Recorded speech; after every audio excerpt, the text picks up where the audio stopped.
Hello, folks. Welcome to Satisfactory. My name is Joel Duggan, if you haven't figured that out, and we are going to jump into Update 5 in the experimental branch and continue on with the Metroplex build. Also, I found some new pictures of a Metroplex model. Check this out. So it's like a toy, but not like a Transformer toy. I think it's like a die-cast model or like a really detailed collectible. So I thought that's really cool.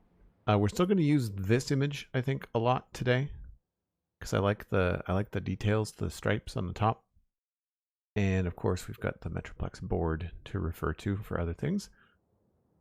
But let's load her up here. There are a number of bugs. There's a new patch today. We're on what build are we on?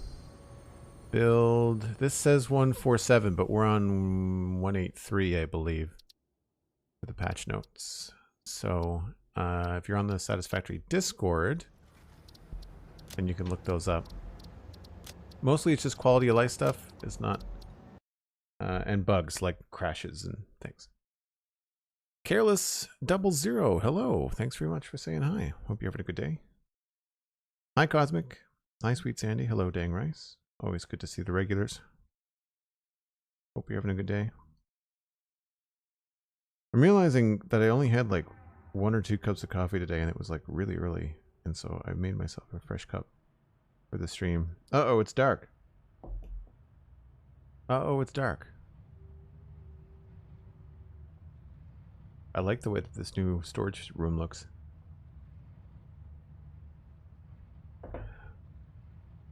So, in here, we obviously are in desperate need of some lights. We do have those. I guess we could try to put them on the ceiling?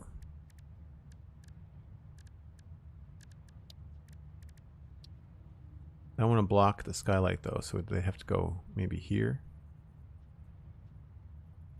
And then maybe we can line them up.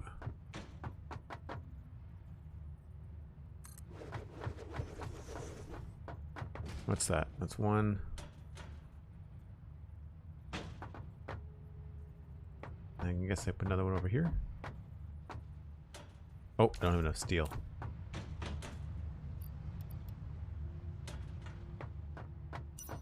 Let's see if we can actually see what we're doing.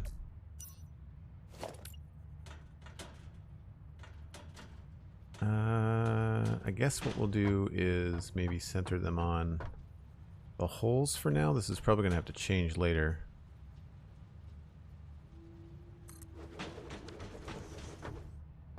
Oh, that's the wrong spot.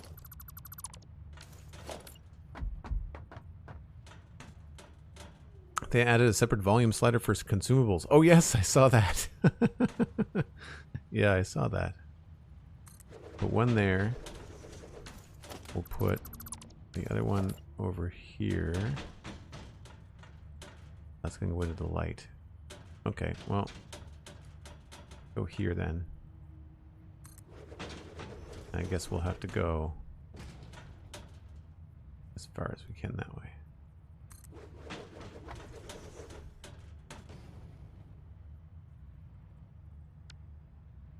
Maybe we'll move this one, because this is going to get longer, I think. So we'll have to figure out what the spacing is like. I'd say that's about right.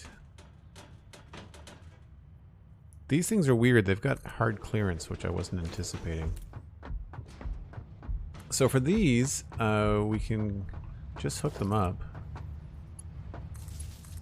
And we can control the brightness and stuff later, but I thought we'd just kind of go full throttle with them for now.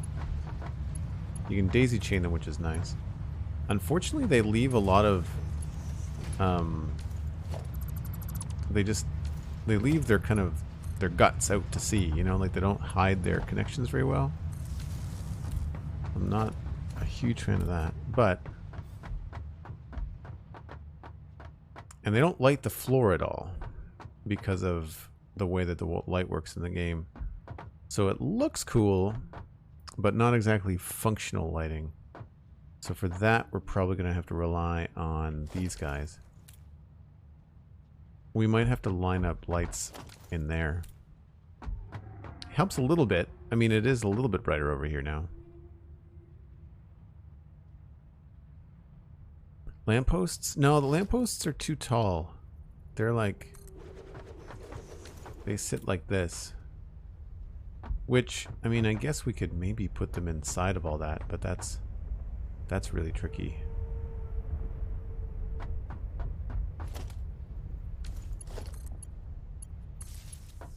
I mean, they do light up a lot, but not too much. I was going to use the lamppost for more accent stuff and train line stuff. We can use these big wall lights for other things. We're eventually going to have like a sloped roof on this side. Something like this.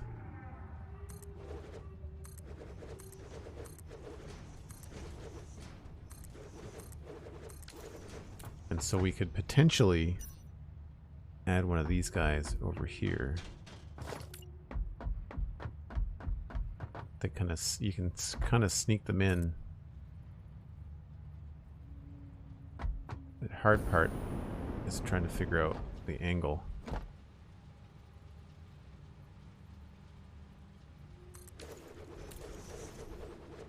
Some power.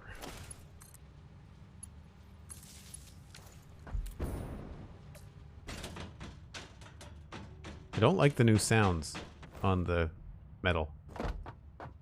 So that's kind of cool. You can kind of highlight things, make things look special. It gives a cool effect back here. I was noticing that sometimes they don't change colors the right way.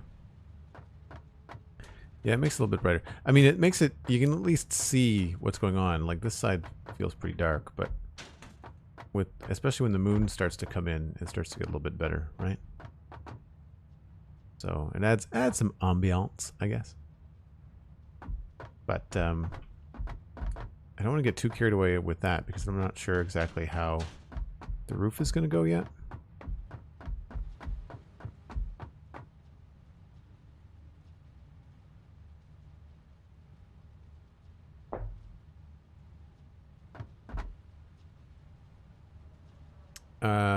No, the Blade Runners, they make a different noise. The Blade Runners sound the same no matter what you're running on. So if you put the jetpack on, it doesn't feel solid, it feels rattly, I guess is my little complaint there. We have lots of gunpowder, and we have not lots of heavy wire frames, but we've got lots of circuit boards and stuff. What's this making? Circuit boards. This is making heavy modular frames, and it is out of screws, probably. Yep. I feel like the game is darker again, but maybe it's just because I'm usually away on a break when the sun's going down and coming up. So let's grab some screws. We'll let the automation continue as we do other things.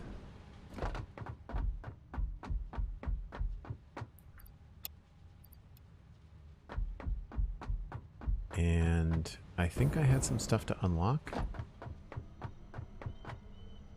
Sulfur. We're done the sulfur tree. Quartz. Crystal oscillators are what's keeping us from going anywhere on quartz. Oh, right. Slugs. Mycelia. Caterium.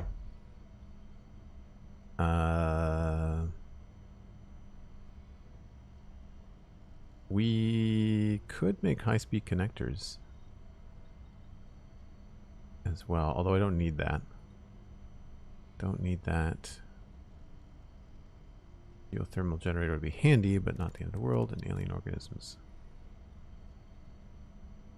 Crystal oscillators. So really this is the only one we have left to do that we can do. I don't have any hard drives. I thought I had stuff in here. Oh, I know what it is. We've unlocked, but we've not made anything. That's the man. I need to make the workbench, the equipment workshop. Let's put you right here. Because I think we can make the rifle now, which will help when we're dealing with bad guys.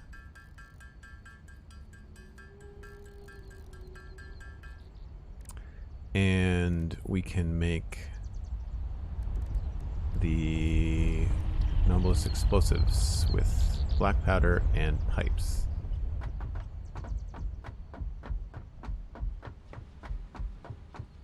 Mood lighting, nice.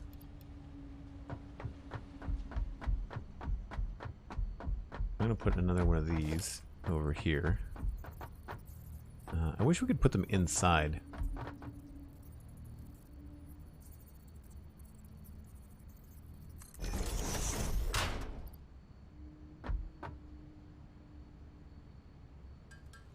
Not sure how many of these we want, but we're gonna need some new power shards and slugs, and they're often below rocks and things. So maybe we'll craft a good few dozen, maybe.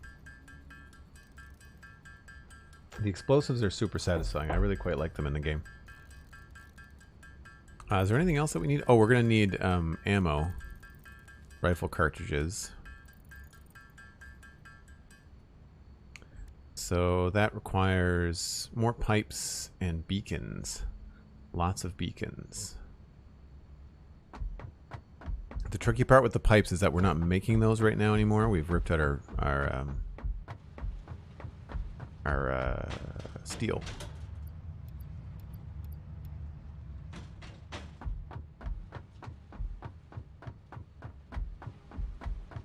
Did the same with the boxes the other day. What was the same with the boxes the other day?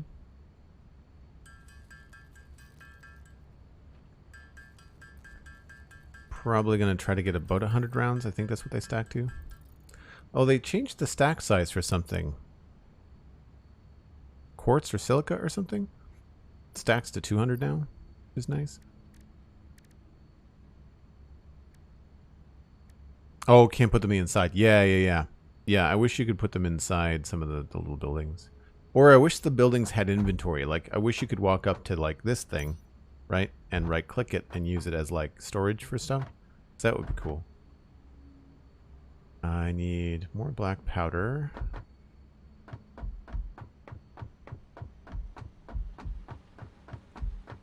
I'm looking forward to getting rid of this temporary slot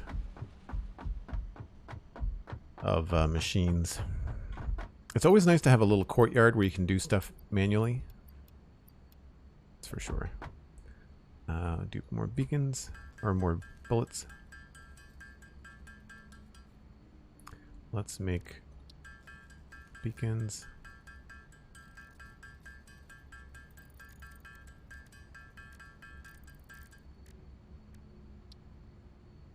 I mean, more rubber.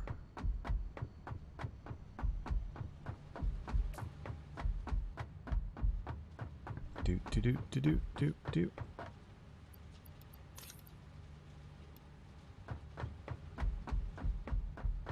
Not something you do now, but have you ever tried to read anything on screens in the room in the hub where you start respawn? I recommend it sometimes. Yes, I did. It's been a while. I don't remember. But yeah, they've got some really clever stuff in there. I like the Easter eggs like that in the game. It's very fun.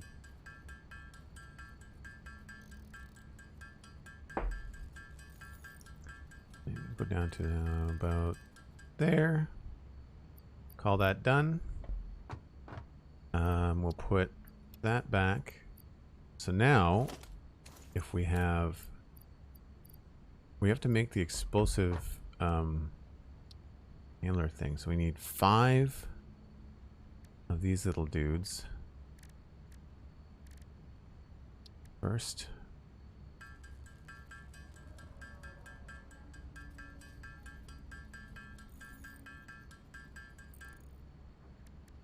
More beacons, and that requires more cable. No, wire.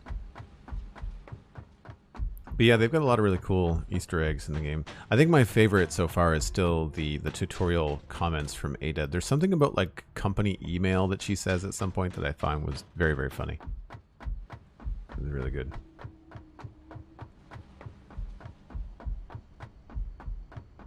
Should have put this closer to our storage system.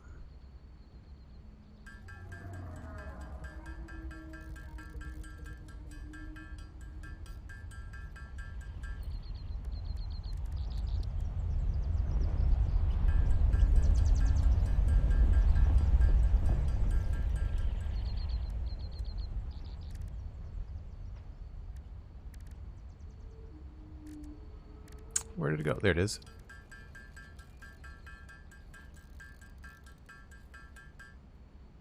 All right, so now we have this. You've not seen that before? I love the first time you get to hold the weapons. So it's a Nubelisk detonator. Press and hold. Press to open. I don't see that. There's nothing else on there, which is kind of cool. So we'll have that around. I don't need the beacons in my hand right now. I think that's all the stuff we needed. We've got a weapon now. Xeno Zapper, beacon, chainsaw, portable miner. I don't use the rebar gun. Parachute, jetpack, gas mask. Oh, gas mask. Filters. I guess, yeah. So we need coal, rubber, and fabric. I don't know where the fabric is. There's the fabric. I just need some extra coal. And I thought I put that somewhere.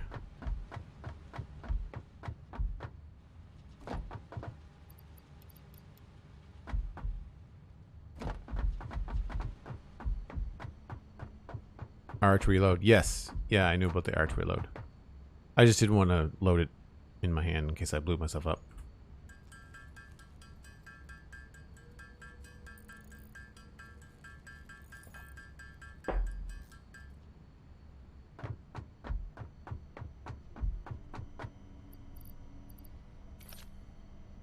So I guess I'll take that. I'll take that. I'll leave. Take those. I guess I can just trash that. And the mycelia, I guess we can move over here. Into the organics. So these are empty. Don't need them. We can keep the crystal, gunpowder, and some coal over here. Maybe a couple of pipes. The fabric. And maybe some rubber. Cool, I've got 3 power shards on me. We're doing alright. I think we're doing alright. Well, Vink, subscribe with Prime for 3 months, unlocking the Water Keystone badge. Thanks ever so much, Well, Vink. I really appreciate the support. Hope you found your way into the Discord, and if you want, you can use Twitch to showcase the Water Keystone badge.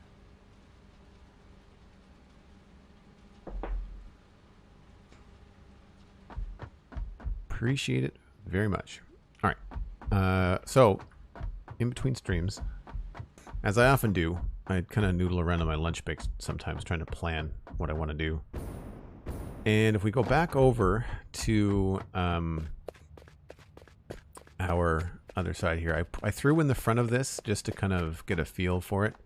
And I'm not thrilled with it. I kind of just broke it down into the middle and then vents. The idea was to make vents, but we're not going to do it like that. We're going to do it a different way because I don't like this texture. I think we're going to try to use the roof blocks, and we're going to angle them the other way. So we can try to come in here maybe with like 2-meter roofs.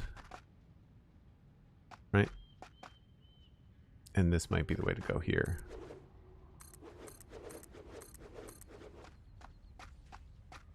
Although from below, you're not going to be able to see the white parts. So I don't know. The other thing we could try is creating some sort of like deeper. He's got some pretty angled kind of chess pieces, but he definitely has like a different. That's Devastator. This is the one. I want to try to create some sort of depth happening. We won't be able to do it on an actual angle in the game because the angles in the game are too steep, but I might be able to come up with something that looks like it's on an angle. But I think what I want to do here is have like white vents across the entire top half. And then the bottom, I think I'm going to divide it into 3 sections, sort of like the image. So I don't know what these are going to be, but I'm going to make them look like separate little things. And then this is just going to be all one texture or design. And then inside, oh, before I go inside, I wanted to show this off. Unfortunately, it's really dark here with the sun behind everything. But I was looking for a different way to kind of do this section in here in between the triangles and the triangles. And I use beams.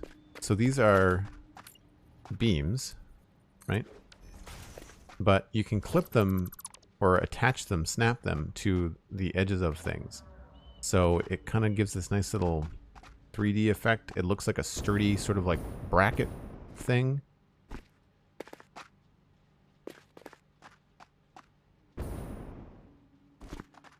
And then inside, I decided to plan this out again.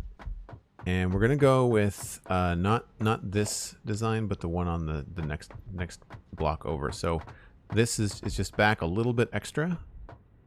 But what that allows us to do is underneath, we can connect both to a single line. So everything will be fed along the bottom here.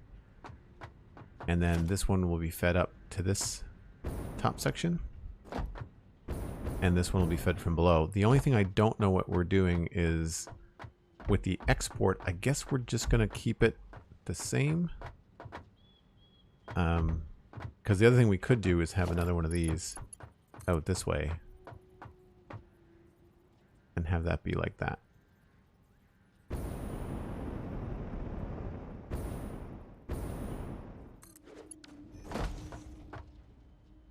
And I just don't know if that's something we want or what.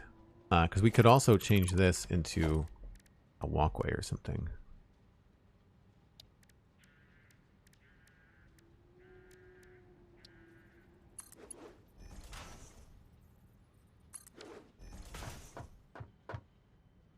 Because then this wouldn't need to have a merger up there. It would just come straight out.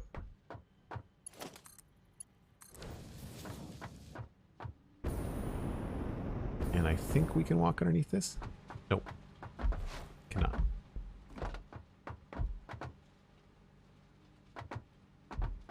I mean, easily solved. We can lower the walkway. But that's one idea that I had for this particular thing. I want to do more with the walkways. I want to do more kind of like interior design so that we're not just making floors of machines.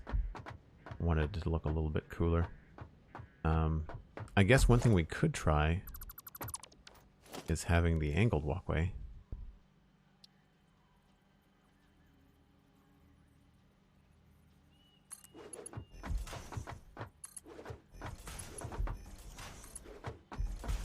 And have that meet one of these.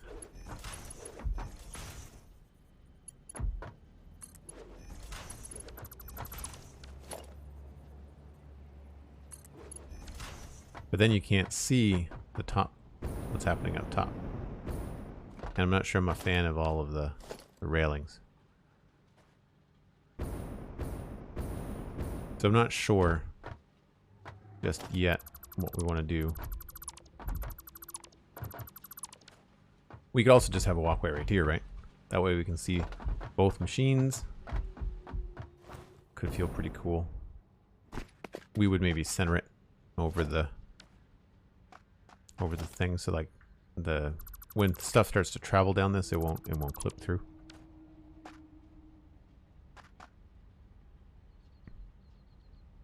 Oh, thanks, Cosmic. I'm glad you like the beams. It was a fun thing to come up with.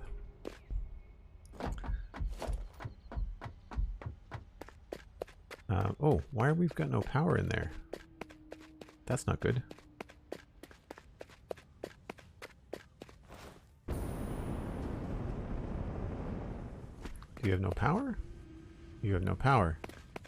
Must have cut the power somewhere.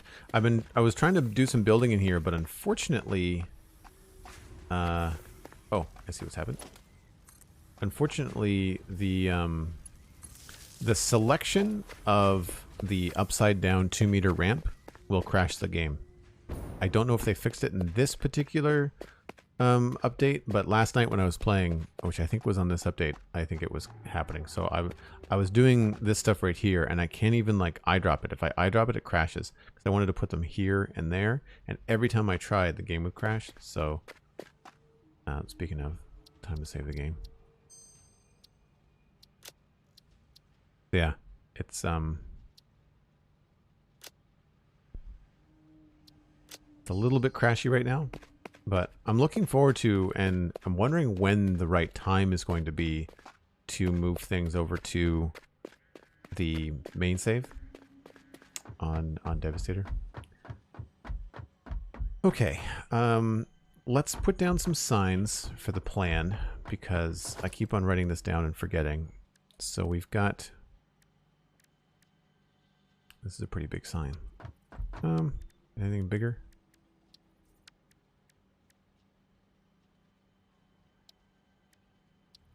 Yeah, that'll do. They've added like a text-only sign too, which is cool. Oh, is there no... Can you not write on these signs? There we go. Shenanigans. I'm fine. We're just going to change the color to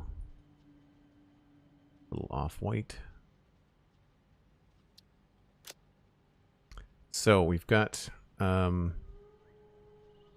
rods into rotors, and then stators, motors.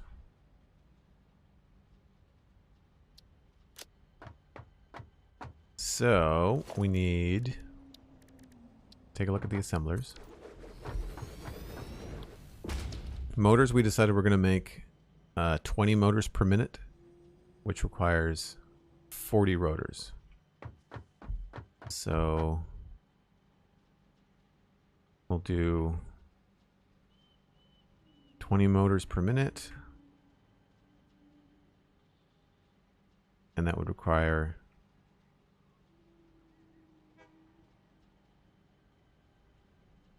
20 stators per minute. No, it's 40, isn't it?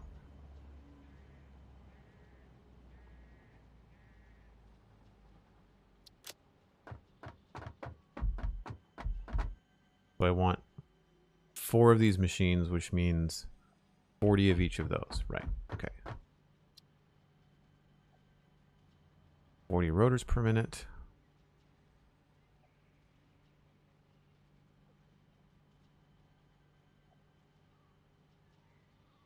And I guess we'll say I can break down the rotors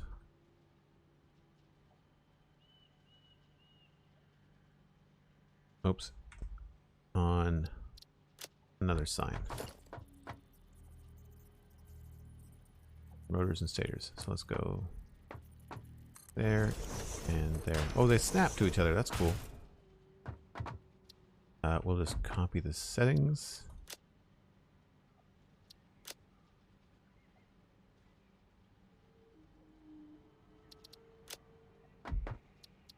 And paste. So 40 rotors per minute is what we need. On back end. And so 40 rotors. I don't know why we might need more than 40 rotors per minute. I don't know where else we would need that many. I guess we could always overproduce. But it is 10 times, so it's 200 rods per minute and 1,000 screws per minute. We want 40, so we need 10 of these. That's, yeah, it's 1,000 and 200. I should be using little signs. That would be kind of cool. Let's copy this. And then, what are these? These are 2-meter signs. So let's grab a little half-meter signs. Yeah. Oh, they don't snap to the right. That's annoying. Oh, there we go. How? Oh, I guess. Okay.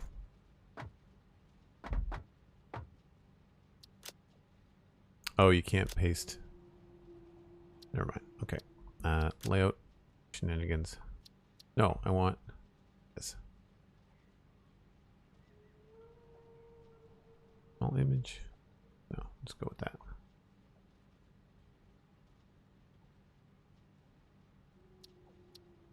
Copy settings, save settings.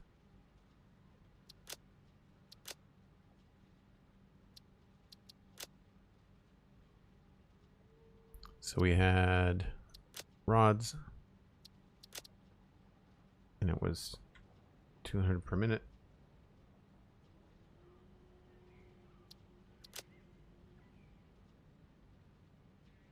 This is just me wanting to mess with signs more. Save, and then we've got screws.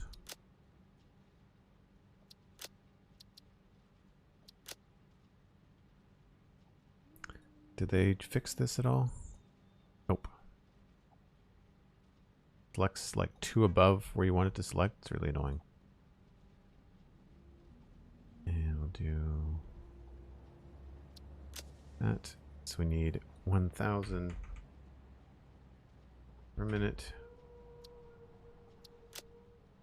And that'll do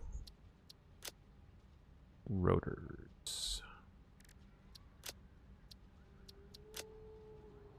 I know I could be copying and pasting. I'm realizing this now.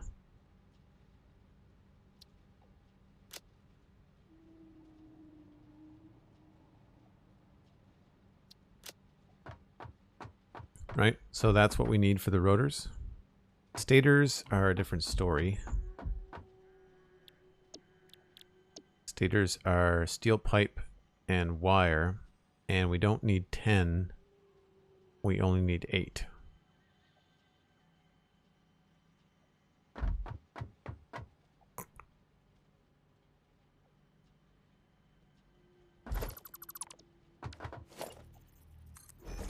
They also have like a little indicator on the sign now indicating which way is up on the sign, which I think is cool. I don't know why the signs don't snap to, like I kind of want the signs to snap to the middle. I'm hoping that the little signs do that. Oh, they snap outside. I was kind of hoping that they would snap not to the middle, but like to the half-meter grid, but they're snapping to the edges. Interesting. So we'll copy, paste, paste, paste. So these are stators. Those things. And they are 40. And then it's copper wire. And it was 15, I think. So 15 times 8. is 120. Right? Joel does math. Oh no, I had that wrong. It's steel pipes that are 120. So it's 8 times 40, so 480. Times 40, 320. I got that wrong again. 8 times 40, 320. It's weird that you don't click over here. I kind of want to click over here to edit the sign.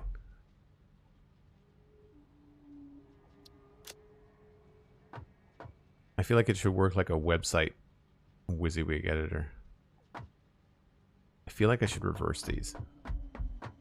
Steel pipe and wire. I feel like I should maybe do this. Do it in the order that they're in the machine so my brain doesn't explode.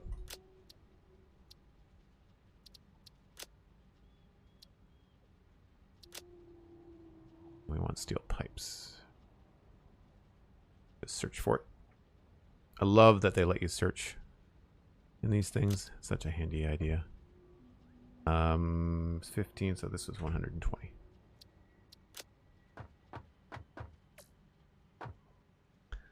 Hold on to your screws. Joel's doing math. Yes, indeed. Hey, Sean J. Dub. How's it going? Big signs so you can see them and read them. Yeah, I've got some ideas. I've got some ideas for those small little half-meter signs. Because you can fit a lot of these. And once you place them down, you can do like rows and rows and rows. It's like pixels. I have some thoughts and feelings. I need a little bit of time in Photoshop before I can do it live on stream. But I've got some ideas. Maybe this weekend. Working and lurking, says Sanjay. Well, that's great. I really appreciate the lurk. All right, so that's phase 1. This is phase 2, and this is phase 3. I'm going to double check that 120. 15, 40 times 8. I feel like what I need to do here is add 10 assemblers. And then here we'll add 8 assemblers. And then here we'll add 4 assemblers.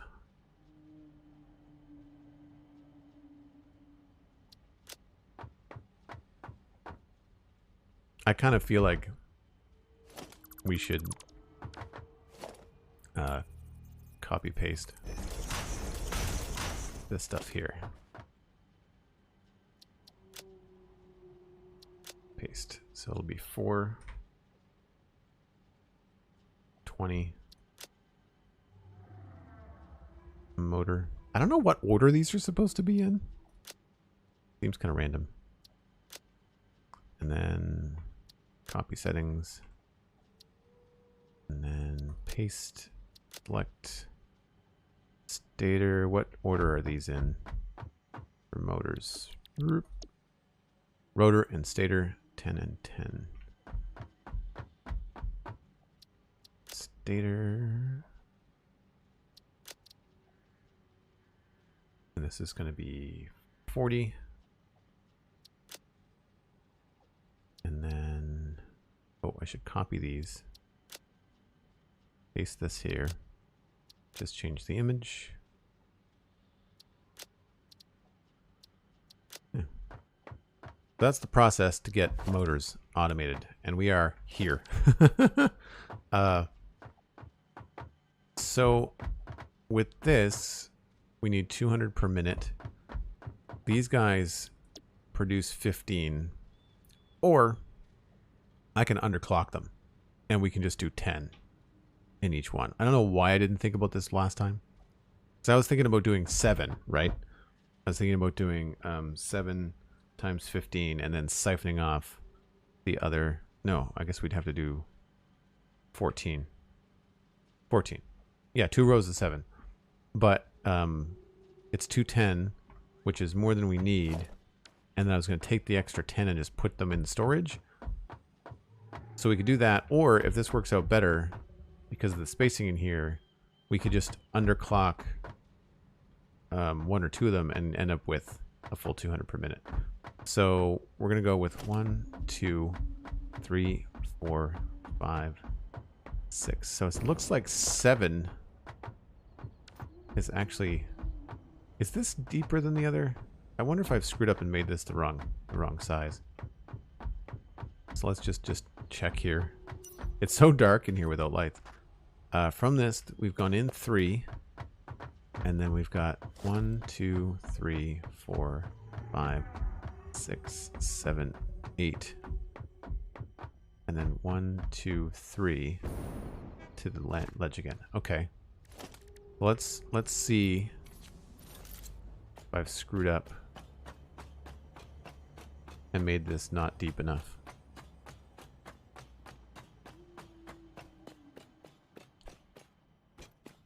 Yeah, I've got a plan. I hope it fits. That's the other thing. I might have to adjust a few things.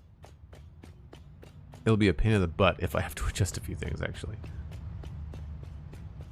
So from the top of the ramp, we've got 1, 2, 3, right? And we've got 1, 2, 3, 4, 5, 6, 7, 8, 9. And then we've got 1, 2. Oh no, 1, 2, 3. Okay. So I didn't mirror the design in here. This is supposed to be a pillar like that.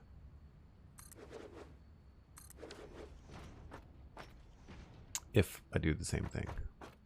That's not to say that we can't just expand this, right? Like this doesn't have to end here. Whoa, I fell. Wow, that was a long way down. Oh, here's an excellent opportunity. Here is the original crunch noise. I am so sorry. Let's change that. Options, audio, effects volume, or equipment volume. Chainsaw.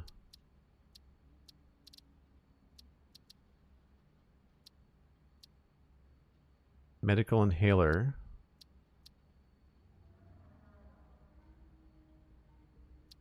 Rifle. That's the equipment. What about effects? Consumables. Let's take you down to like 33 1/3.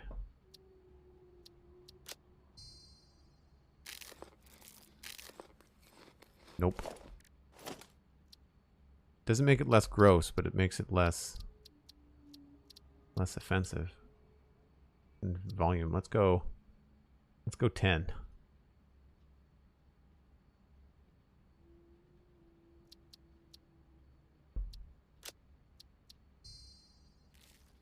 There we go. You probably can't even hear that on stream. That's fine. First time chat. Mitronaru. I hope I'm pronouncing your name right. 7 on one side, 7 on the opposite side. Oh no. I was debating how deep it was because I wanted to try to fit 10. And they don't have to stay this deep. Like I was thinking, we don't have to leave them as this depth. I don't know how I chose this depth. I think it might be a square, but we can push it. I think we can push it. Yeah, so I mean, like, it's already oblong. I don't think there's a reason why we can't just extend it a little bit farther. There's a reason why I didn't do the back wall is because I wasn't sure what's going to happen. So, can't believe I have to run around with a flashlight on in the middle of the day. 10 is the magic number. I mean, we don't have to do 10. 9 would be even better because then we'd have like a center. And what I like to do is I like to leave myself this like yellow kind of like space to walk around. And so it would have to start here. So we'd go 1, 2, 3, 4, 5, 6, 7, 8, 9, 10. So the whole thing would be extended by like 3 blocks. I think that's fine. I think that'll be doable. And that's not to say that it has to be the same size as this. We could have like an extension or something on the back of it. It could be like a smaller thing. I don't know. I haven't seen many pictures of the Metroplex like from behind. I guess it doesn't look like he has an awful lot of stuff on the back of his big chest pieces. They're pretty solid. But there is a couple of things on the back there. If you look at the right-hand side, hold on, where's a bigger picture? If you look at the right-hand chest / shoulder, I guess, more like a chest. There's a cool thing on the top. There's some red markings, and then there's like something that kind of sticks out the back a little bit. So like maybe that's what we do, right? But I feel like that's enough of a license to be able to just to do this at the 10 that I want it to be. Save myself a lot of the trouble. The problem, of course, is getting a belt of 200 because the belt is going to be coming in with 300, and 200 per minute is not an easy number to deal with. But if we've got 20 constructors times 15 is 300 iron, right? So grab this again. Nope, not there. These are a little bit tricky. So this is that's the right image. Select iron. And we need 300 per minute.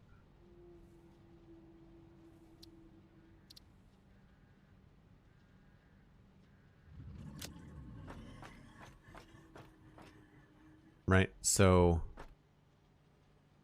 20 times 15. So we could just make the 20 constructors have the 300 per minute, and then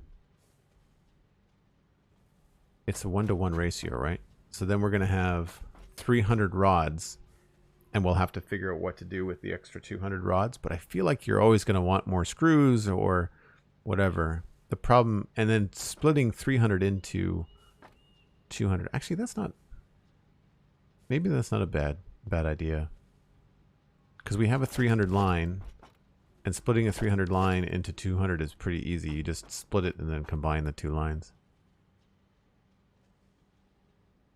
Oh, thanks. Sorry. My bad. I'm just looking at signs. I was looking at signs and internals. You didn't miss much.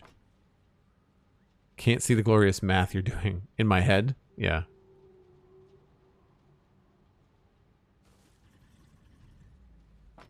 I feel like it's nighttime, but it's not. Yeah. So all I was thinking about was whether or not we should do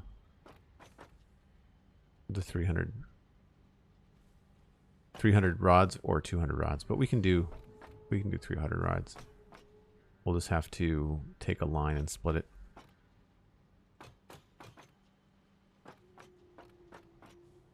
All right, well then this is going to change here. And it's going to go to this position. That's not going to be there. This is going to line up specifically here. Right? This is going to be here.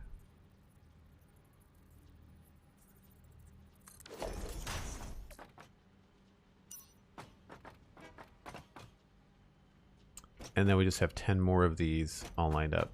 So 2, 3, 4, 5, 6, 7, 8, 9, 10. 2, 3, 4, 5, 6, 7, 8, 9, 10.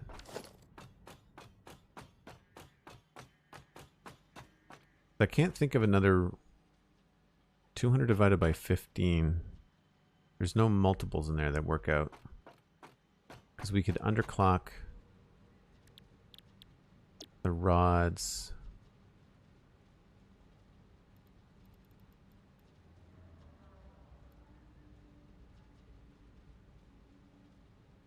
So we could do 10 per minute.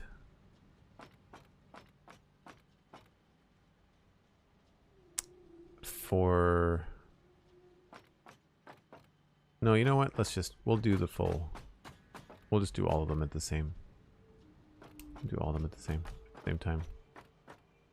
If I need extra rods, I'll make extra rods again somewhere.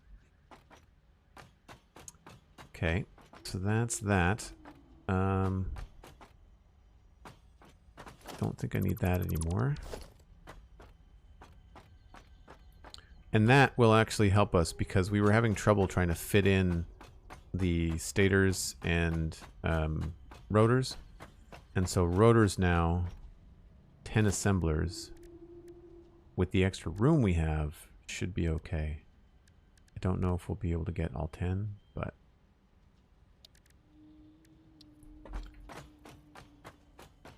because I remember it feeling like it was a waste of space. Starting them here.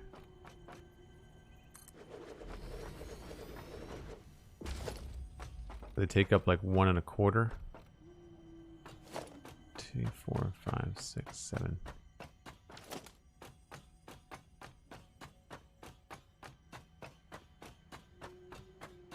Thanks for the lurk, Mitt. Appreciate it.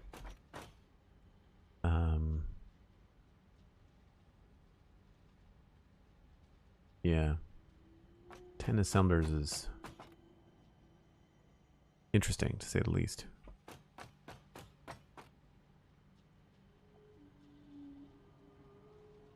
I mean, I say that we could do 9 and then overclock 1. That could be a way to go too. What am I hearing? There's something below us that we have to go collect. Because it's driving me nuts.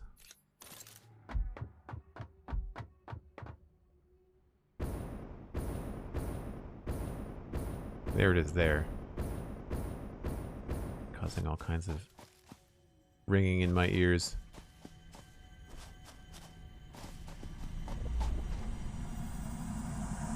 I strongly advise you to harvest this specimen. Done. Please leave me alone. Thank you. It's a very big space. Feels like you should be able to fit. Yeah, I feel like I should be able to have them fit. The question is, can I have them fit and look good? Or is the other concern?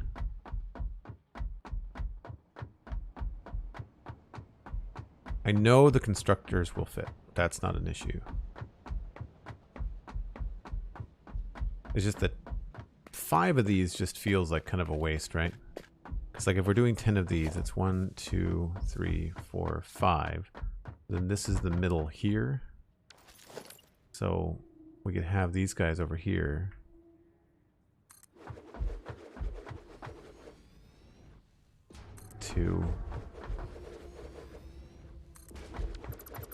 And that leaves all this space for I'm not sure what.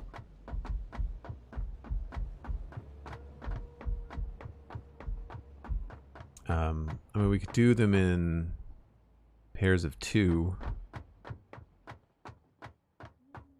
But then you'd have to have 5 rows of 2. I guess that's the other thing too, is that we could space them out. They don't all have to be like immediately next to each other. We could like do them in pairs like this. Have like a walking space and then have another pair. Maybe that's the thing to do. Maybe that's the thing to do. Hold on. Let's try to start them at the same spot. So like this is kind of our cutoff where we want to start things. I love that you can put stuff like right up against things now. Yeah, we'll do it here.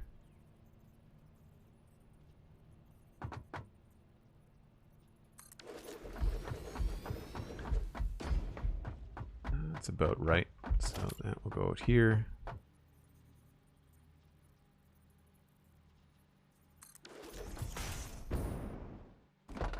That's weird that that's not in the middle. Let's fix that.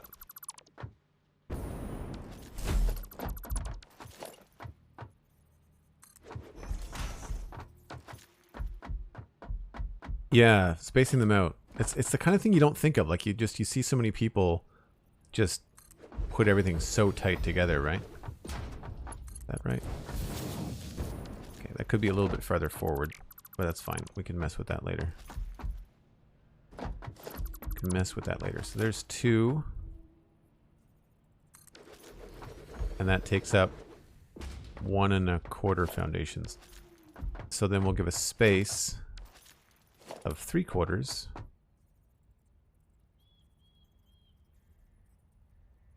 Get rid of this.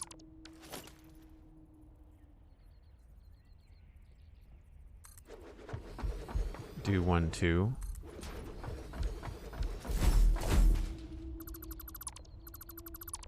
Hey, 100,555, how's it going? Good to see you. We're trying to space things out in the dark, even though it's broad daylight.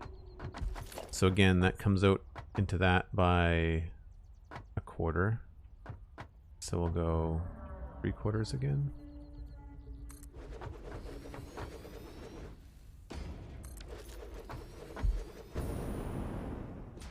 How many of these did I need? 10, right? That's why I wrote it down. 10 assemblers. 1, 2, 3, 4, 5, 6. Okay, so that's... It's not that I can't fit 10, it's that I... This would be how to do 8, not 10.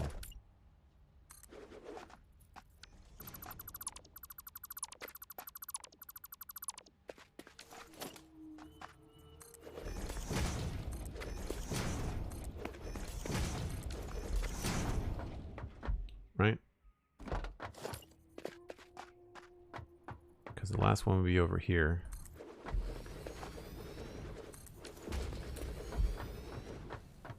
So that's a total of 8. 1, 2, 3, 4, 5, 6, 7, 8. So I need 10. Ugh.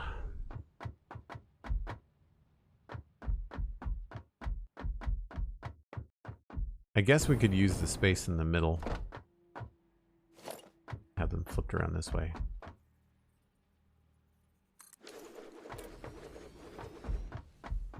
I just usually like to have an axis in my buildings. I'm not sure why. I just thought the idea of coming in here and seeing a passageway through to the other side would be cool. To not have anything on these two plates.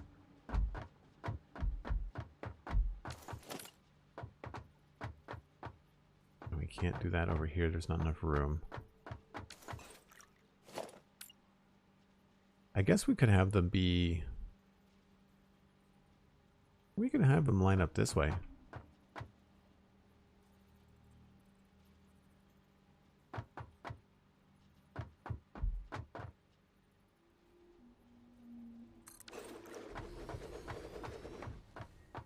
But that seems a little bit strange. Because then we could have... That's 1. Then we could have maybe like 2, 3, and then 4, 5. But that leaves... Well, I guess that would all be... No, this is all going to be filled with space here.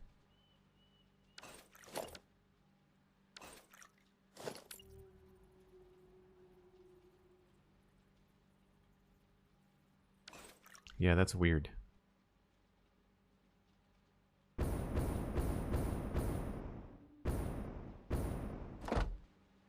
How do we fit 10 in here?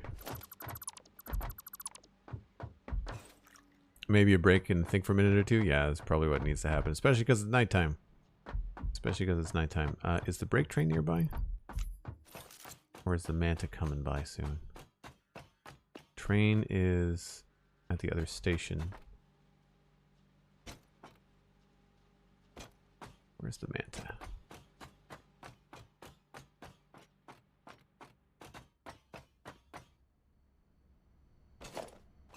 Can't see.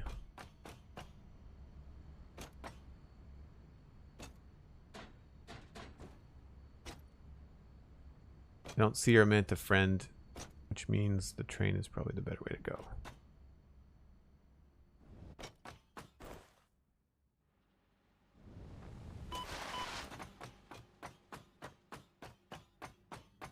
Where is the Manta? He's hiding somewhere.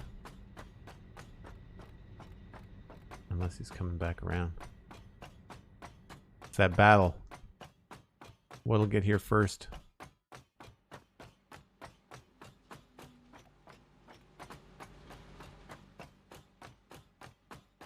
Hear the Manta somewhere. Oh, there he is. Okay, we're gonna grab. We'll get on the Manta. I need jetpack, please.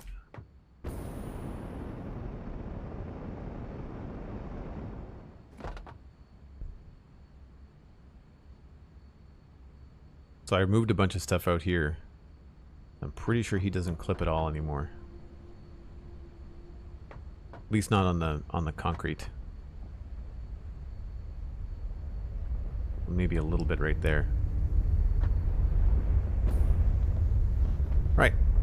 For those of you that are new to the stream, we take a break about once an hour. It is about that time. And we had a choice between the brake train and the brake manta, and we decided on the brake manta.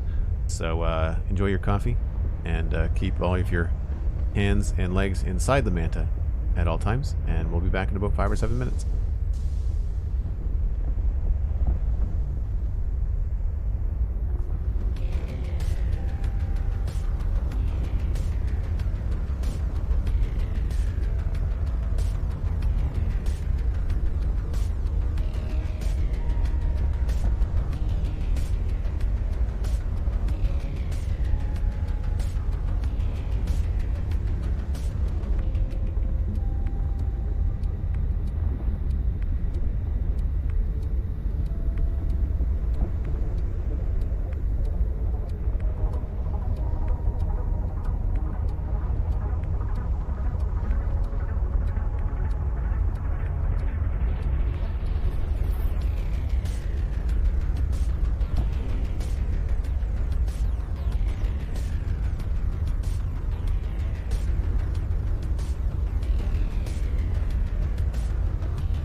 jumping off before we get too far away.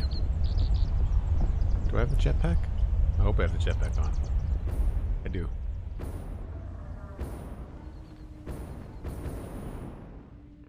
Click. All right. I had an idea. I think we can either overclock or underclock some of the machines, or we can just make a lot more motors than we need to. Hey, Evil Shadow, welcome in.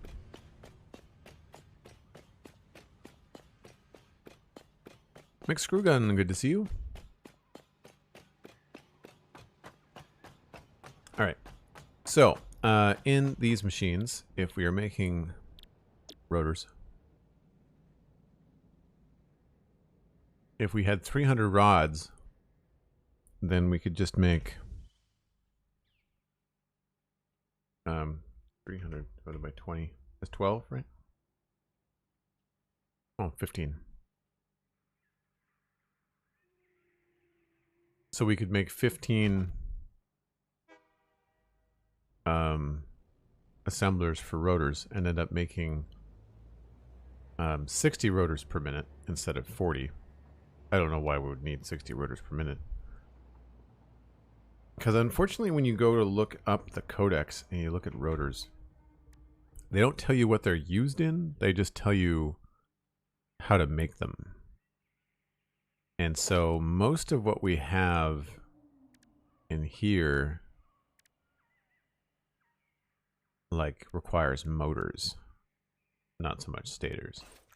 So we could also look at like equipment parts. Copper. None of these things. That needs rotors, but we're done with those.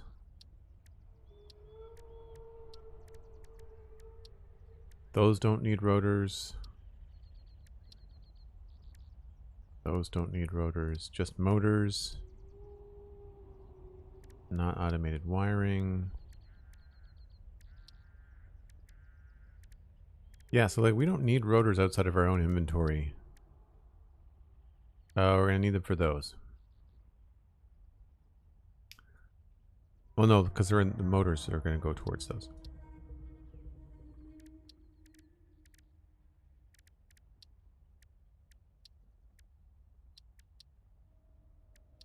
Yeah, we have motors used, but no rotors.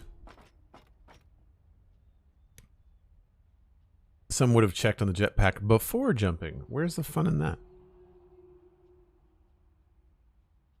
So yeah, the alternative is we would put in a power shard and overclock some of the machines. So we need 40 per minute. So if we've got 8, then we'd have 32, and we'd have to crank a couple of these guys up to do 6. So it'd be 6 and 6 is 12. And then 8 times 4, no, 6 times 4, 24. We'd have to figure out a way to do it where I guess 2 of these would have to be double. So it's 8 per minute.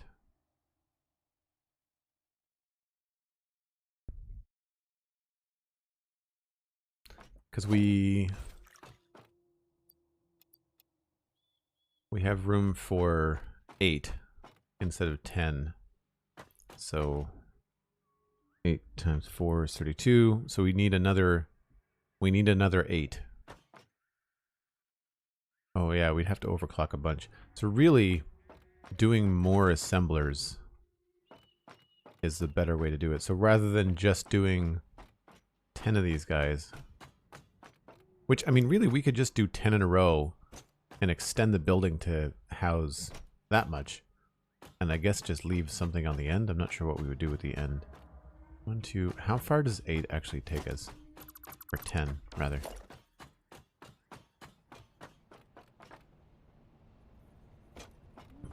So it's this space right here.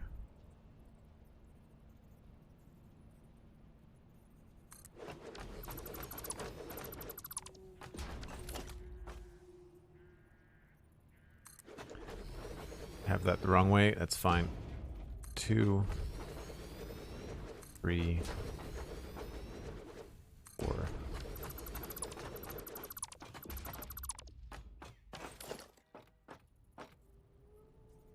5, 6, 7.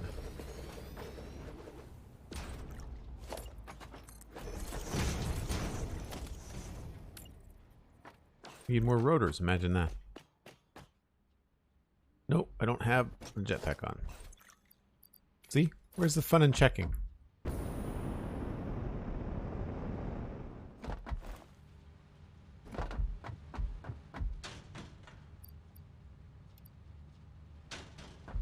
Let's do 2 of these. I wonder if they made any changes to the rendering engine on these updates for each patch, because I feel like the look of the game changes for me. I mean, if we're going to extend it by 1, we might extend it by a bit, right? So we could just say, you know what, let's just make this be the size that we want. 1, 2, 3, 4, 5, 6, 7, 8, 9, 10. Yeah, I mean, that's only 1, 2, 3, 4 foundations farther. I think we could do that. What we would do maybe is do 5 and 5 so that we would have a way in between them. Find a spot where maybe it lines up somewhere is nice. 1, 2, 3, 4, 5. Yeah, so here, maybe we could skip it. Give ourselves like a little bit of a leap there.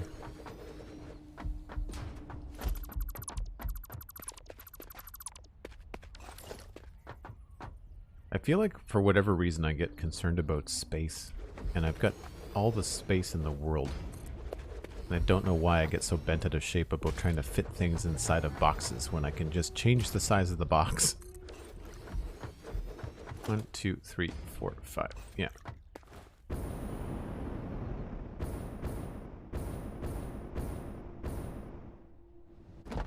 I think that's pretty good.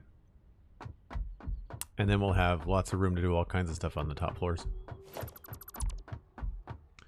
Alright, we will hone that in later. What I need to do now is actually work on the belt work and stuff for this. I also do not think we're going to be using the glass foundations. I just wanted to see what was going on up there. So we'll use probably the concrete ones because I like those better. And I'm wondering here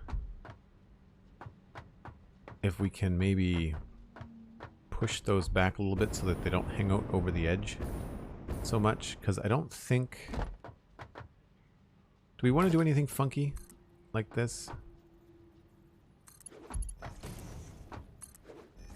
I'm not a big fan of that, I don't think. Do we like the more... the longer line there? Maybe with a pathway down between, like a balcony or something? Because of the amount of work required to change the size of the box. Well, that's fair.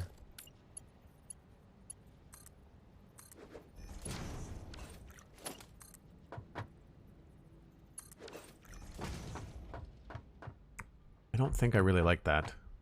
Unless we put the walkway over top of these things here.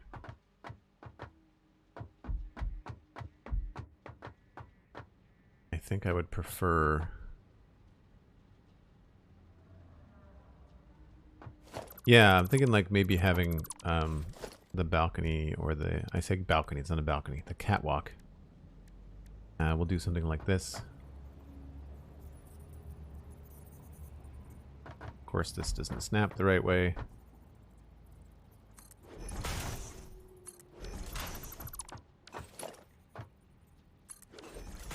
Right, because then we can have something down here like this.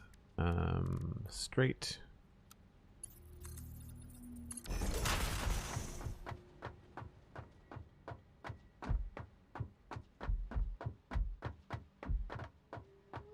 I feel like that adds some detail to the room. And if that's the case, then on this top floor, we're probably going to change position of that. And move it back so it doesn't hang out over the edge.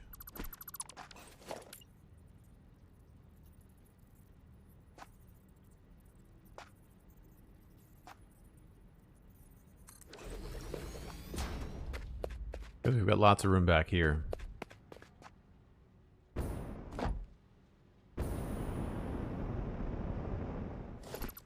We'll try one more place. So like maybe one more tick.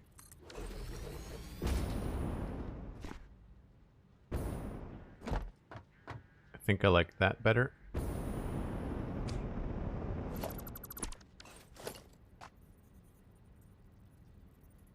Not sure why I'm not getting my snap lines. There we go.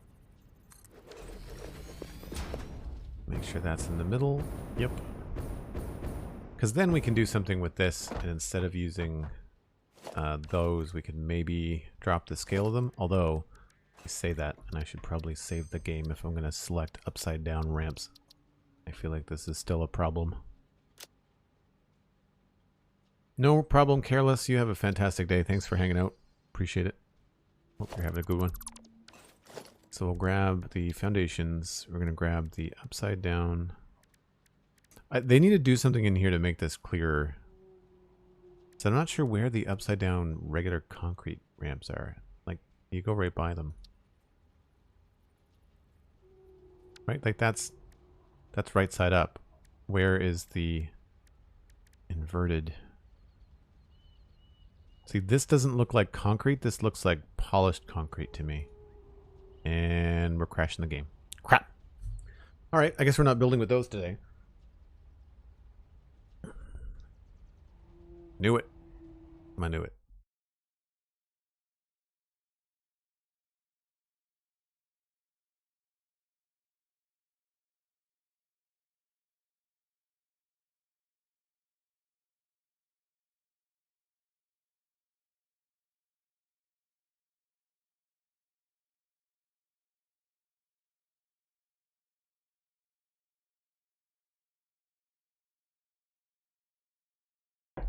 Yep. Not a... It's part of this patch as well. Hopefully they'll have that patched before the weekend, but maybe not. Load. But that's why I saved it. So that's fine. We'll just not build with those. We can... I mean, we can build without them. It's fine. All I was thinking was that it might look cool to have a sharper edge to the above platform, but then again, that might look weak. It might not look like it could hold the machine that's sitting on it, so that's fine. We will figure it out. So yeah, we'll continue with this platform style, I think. Just remove those guys. Put this here. The nice thing about this is that we can do power from below. Is nice. Because you're really not going to be able to see this little tricky wire there. It's on an angle, not my favorite. We could try going down straight, back this up a little bit. We put this over here.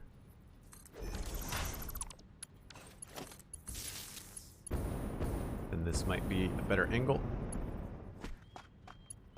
A little bit less obvious, right?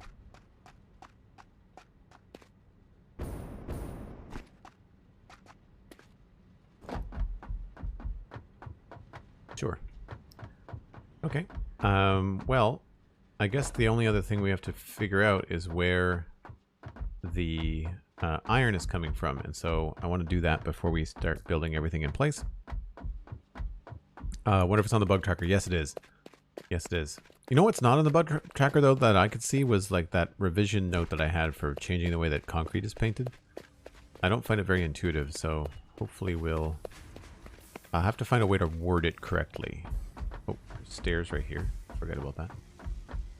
So we need 200 iron ingots. And we've got I don't remember how many we're sending up here. Well, these are both being split. So this line is taken. Each of these is 300. And they're being sent to the Awesome Sink. So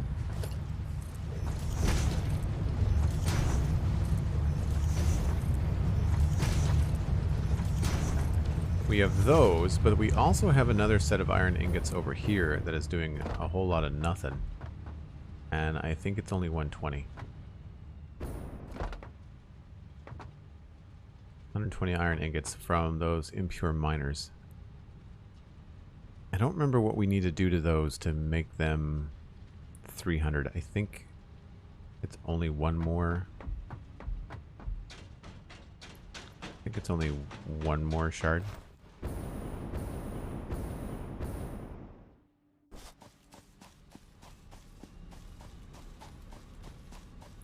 So we'll go check this out, see if there's something we can do. Oh, that's the copper. The iron is... Oh, the iron's here. Oh, wow. Okay, that's tight. So this is... If we put one of these in here, it goes from 60 to 90. 2 90s or 180. So we'd have to have 2 shards in each one to get us to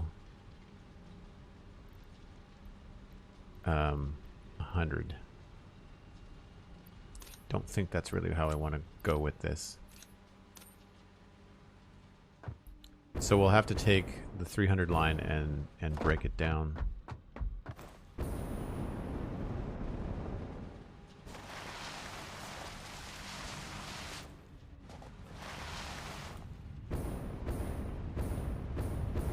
And do we want to grab this one? I guess that's makes the most sense. We'll grab this one, I guess. And so that'll come down here. We'll have to have it go up on some logistics. I wonder if it's a better idea to take everything into a central line. Do like a main bus down the middle of the base. That way, as we need more stuff, we can just pull from it rather than a giant mess. It's probably the best idea. I don't remember why I chose this height. I think it's because it's 2 foundations.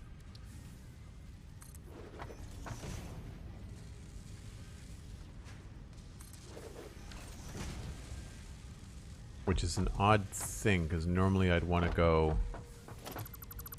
half a foundation higher than this. That's troubling. Oh, it's probably... No, that goes down into the thing. I guess it must be because of these? That's probably how I chose this height. Normally what I'd end up doing is I would build like 2 walls, and then the top wall would go inside the next foundation, but I guess we're here now. There's no turning back. Where is the middle of our base? I would say this is the middle of the base.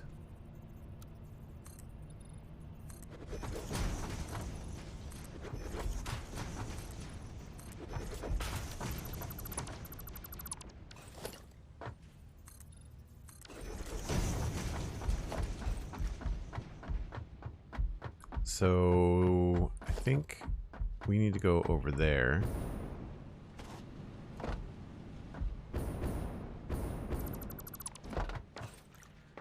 So I think what we're going to do is we're going to try to get into here first. And where's my paint gun? Sorry, my customizer. My bad. It's one way to get around the factory. Yep. Yep, it is. I'm just thinking like the less we overlap stuff, the better. And this is, I'm thinking about treating this kind of like the main bus in Devastator, but obviously just underground instead. And we have this gas to contend with as well. Zooping for the win, though. Are we going to get gassed up here? Probably. Looks like we're in the gas zone. We'll find out.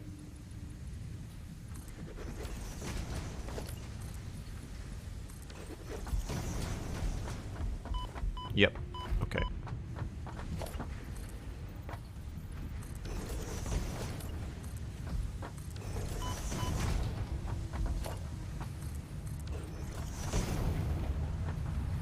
Alright, so you are going to end up probably just pointing directly the other direction. Probably what I want to do. And so we can just leave this here for now. Pretend like you're going to turn. And we will use... I guess we're going to use conveyor belts like this. Not my favorite thing.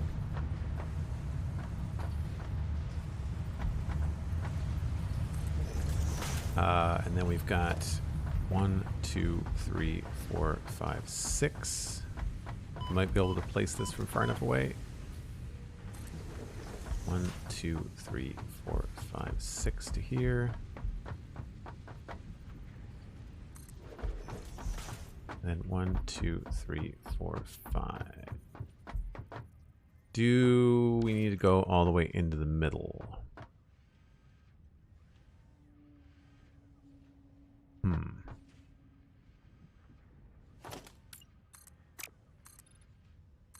Nope. Those are pointing the wrong way.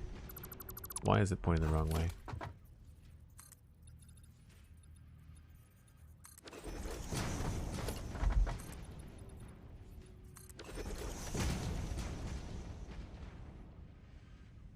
Less overlap, less spaghetti? Yeah, precisely. Because I know that, like, this is in between buildings. Or in between factories. Like, this is our iron. And then this... These three are iron, and then this three is plates, so that this is a good way to come along. Actually, if we're going to do this, we should probably do it in this space here. Because then both of them could come along this way. That's probably smarter.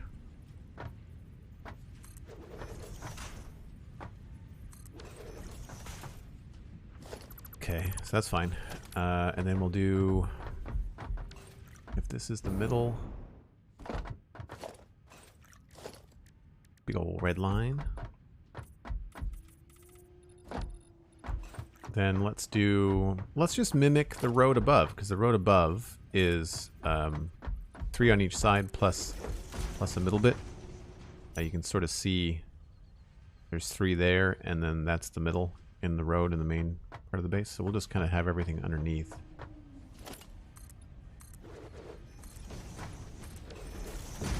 And we'll call this, I guess for now, let's just do white. Sure.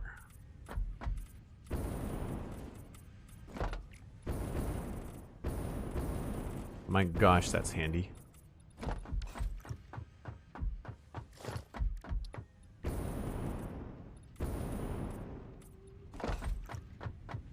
I was thinking the other day, you could like color code your lines if you wanted to, just so you could remember what things were. Like if you decided iron was blue, you know, something else was red, copper was brown or something. So let's just use the first one.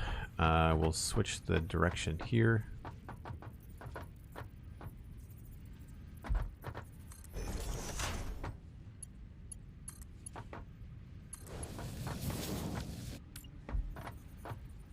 And I think I'll have them separate.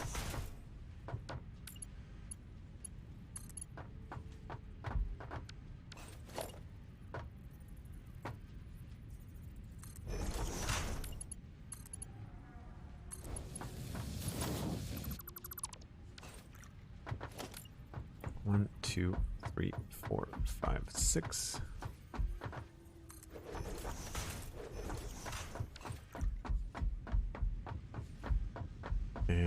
we'll make sure that this one is on the outside.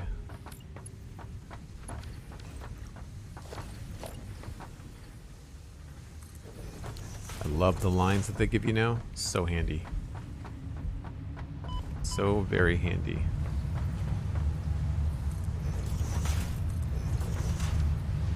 Right, so we'll take a... I guess we should do the load balancing here, shouldn't we?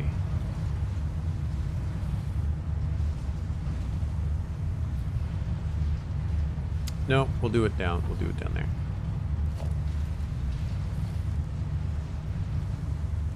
We'll do it down there.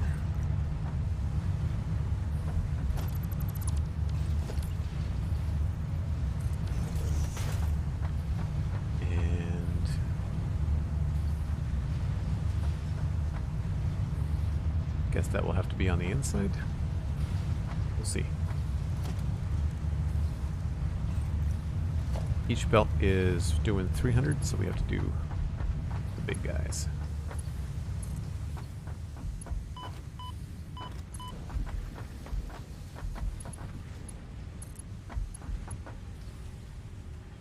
Oh, I have to go back and get stuff. The only problem with coming down here, I find, is that you are miles from getting back upstairs. And so it takes a long time. Mimic the road not taken, yeah. So we need a bunch of stuff, probably. We'll fill up on you.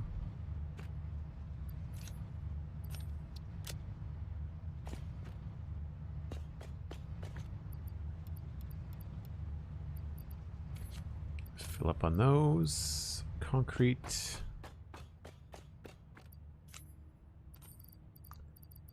Oh, definitely plates.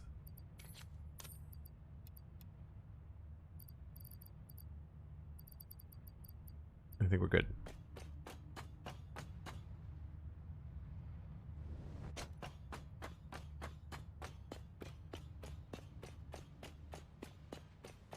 The registration lines, is there any indication that one thing would be far from another? For example, keep counting on how far the conveyor belts will stretch. That is just, there might be a mod for that, but that's just knowing how far. Conveyor belts do like 6.5 or 7 foundations, but I find it easier to do 6. And then just put your, because that way you know you're well within your range.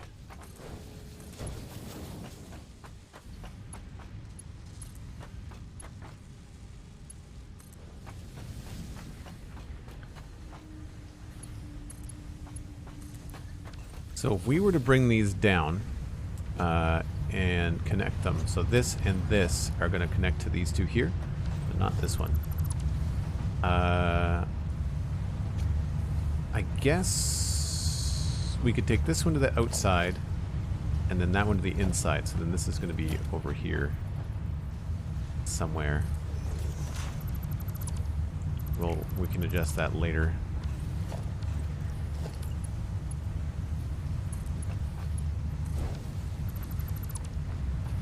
So then this one will come down this way. Mark 4.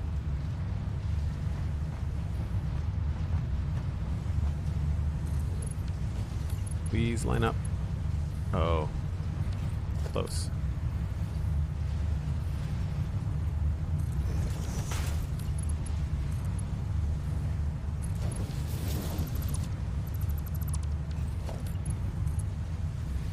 Please connect. Okay, good.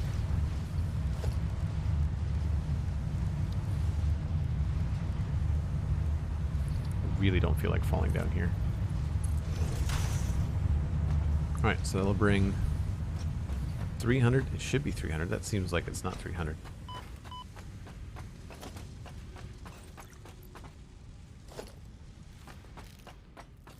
So nice not to have that crunching in your ears. It would be cool if they gave us indications on how far things were. That would be nice. I was worried this one wouldn't connect, actually. 1, 2, 3, 4, 5, 6. I love these green lines, though. I don't know if we had those before. 1, 2, 3, 4, 5, 6. And we need it to go... This is where we need to start doing some expansion of the platform. I'm pretty sure it's over there.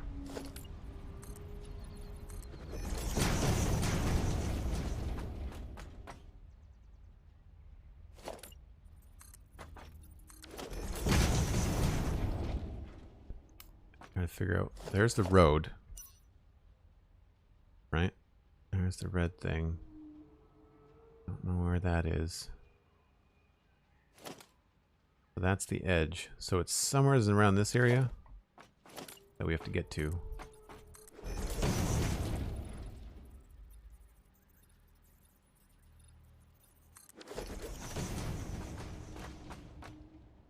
So we probably want to keep going and then hang a right. And then we have to get ourselves up into the underside of everything. Now, thankfully, it's going to be a very straightforward change. The hard part is going to be around here where we have to balance everything out. I should probably add another... I keep on wanting to call it like a sewer access.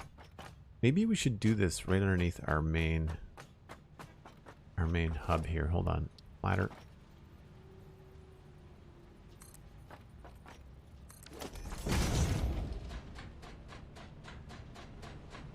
Yeah, okay. That's where I thought we were.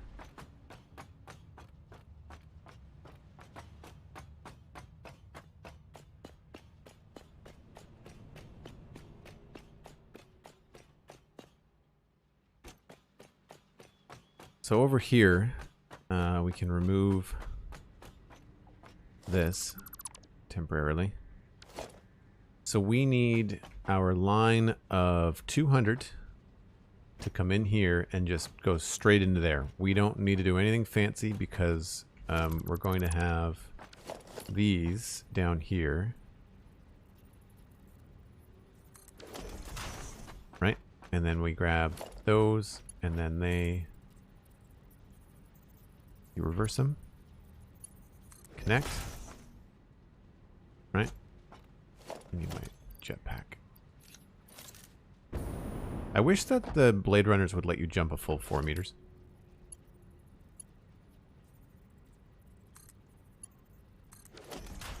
Right, so that goes into there. So the input for this is just a single belt, and it can come from just about anywhere. But we're going to keep it simple. Have it come from somewhere over here. And I'd like it to be inside the wall for easy access. I feel like this is probably a good spot right there.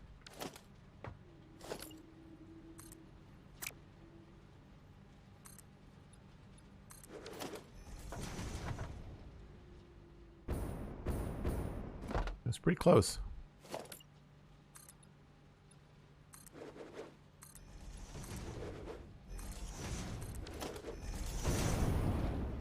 And I think I'm going to stay on this side of this point right now because that is the main entry point for our storage system. That's the main bus for the storage. And so I don't want to start messing in that area. So we're going to pull things right down here.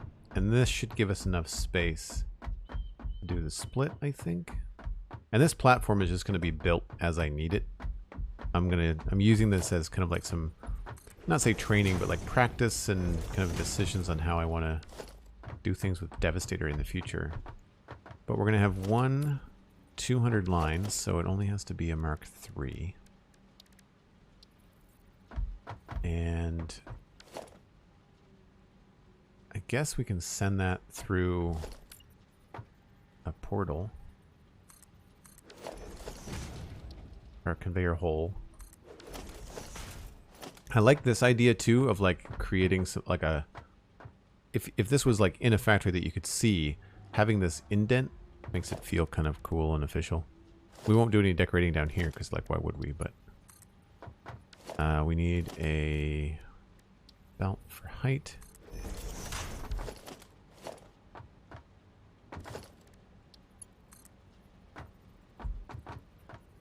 Can't tell.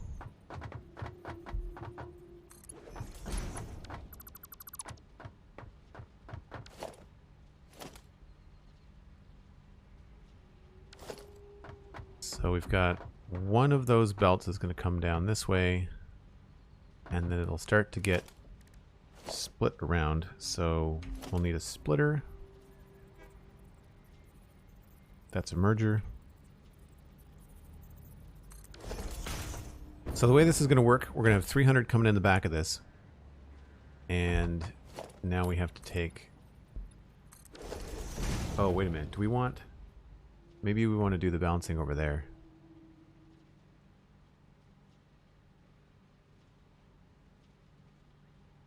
Yeah, I think we want to do the balancing so that we can send the access back onto the main bus.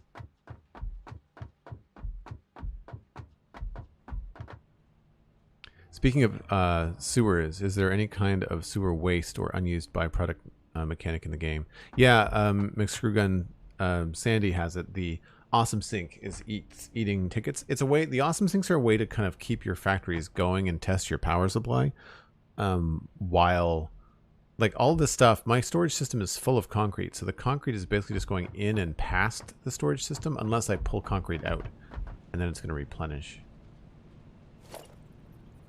That's 2 meter. I want 1 meter.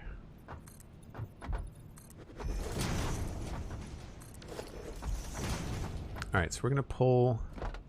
We want this going this direction. And when it gets over here, I guess we'll start here. I do a splitter, which really we could do at any height, but for the sake of clarity...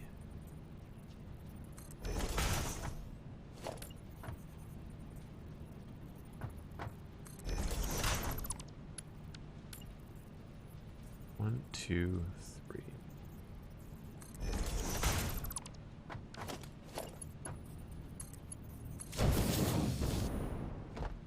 So one of these is going to come in this way.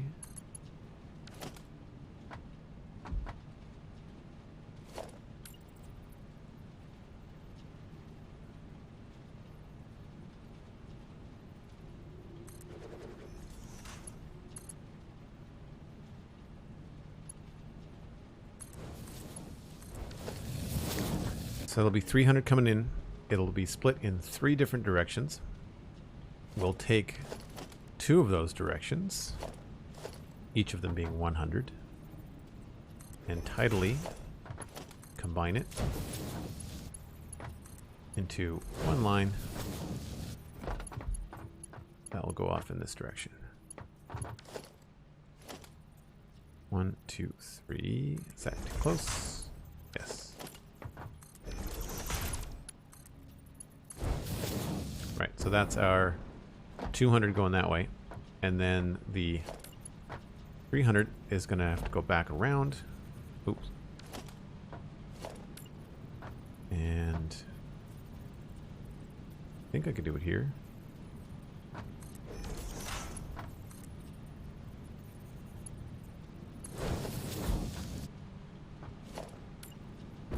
And that will then combine with the other line, or just go back on its own.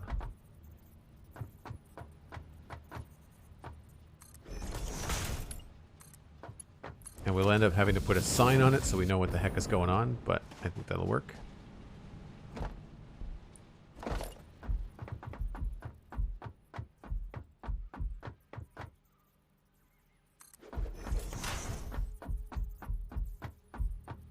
And then we are here. Whoa.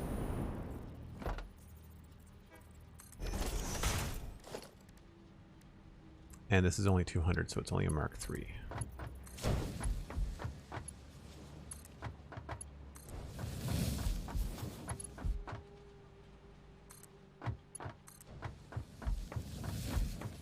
Does everybody follow that? Does that make sense? It'll make sense when I put the bigger belt down. So this is a Mark IV coming in. It'll get split into, each one of these is going to have 100 on it because it's a 300 belt. You can hold 480, but it's only got 300 on it. So each one of these needs to be a Mark II, because they can handle 120 each way. And then this will take the 200. I think that's how splitters work. I really hope that's how splitters work. If not, then I've been doing it wrong for a very long time.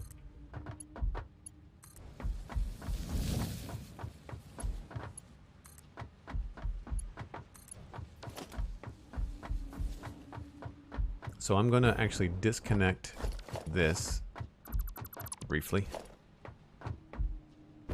We'll see it in action here. So splitting, and then merging, and I guess that looks like it's a full belt. Now we'll have to hook this up to an awesome sync. That's the only thing. We have to have an awesome sync down this way in order for this to continue to work the way that we want. Otherwise, the 300 is just going to end up going down that way. At least that's my understanding of it.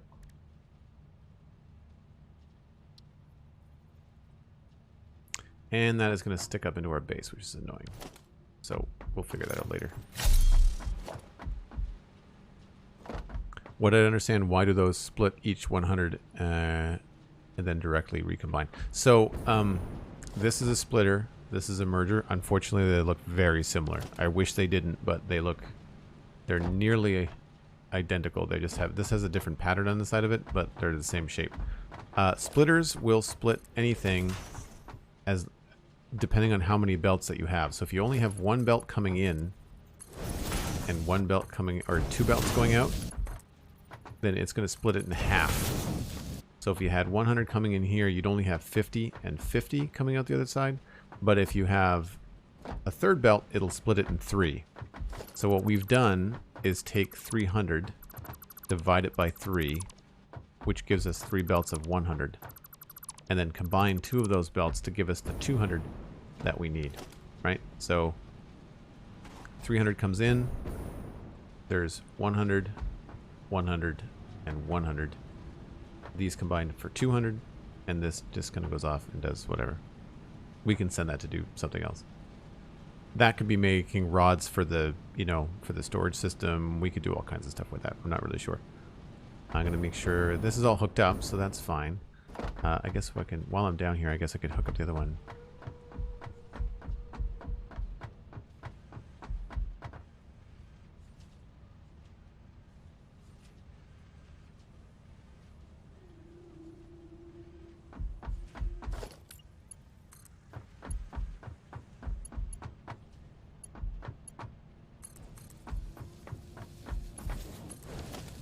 Right, so we've got that part of the main bus in. I may regret having that be high.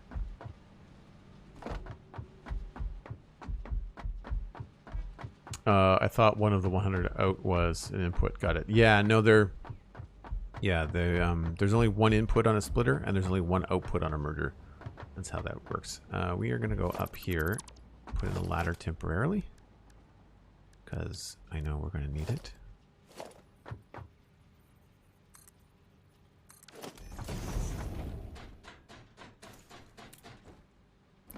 Right, so then we've got a Mark III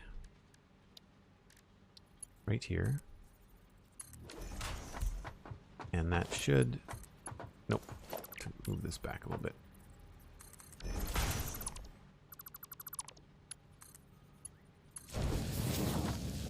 Cool. And then that goes to there. And that is our input. So I'm going to disconnect that. I'll reconnect this down here so that when we're ready, we can just let her rip.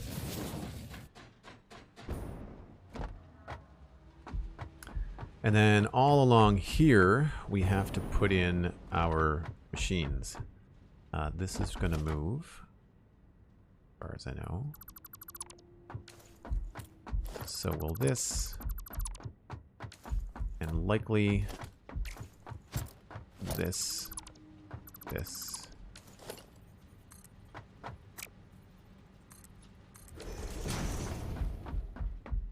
And I might as well change these now while I have the chance.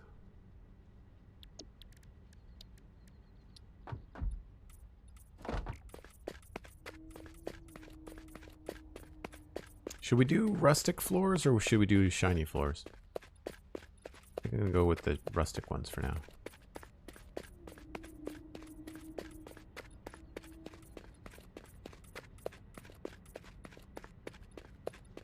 Take it easy, Sweet Sandy. Thanks so much for being here. Appreciate our little chat earlier.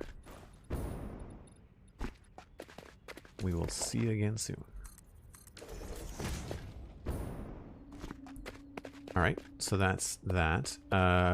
We are happy with this distance, so we can continue on with these guys. 3, 4, 5. That's all facing the wrong way. Whoops. Man, it's funny, you know, like, it's going to take no time to start building these machines, but it's taken 2 hours of planning to get to this stage, right?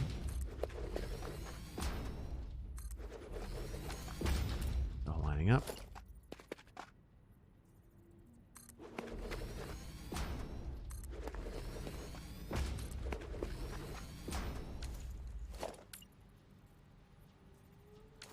You're in the way, Mr.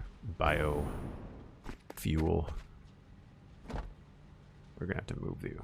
That means we're gonna have to move this too. Is that? That is a pain in the butt, is what that is.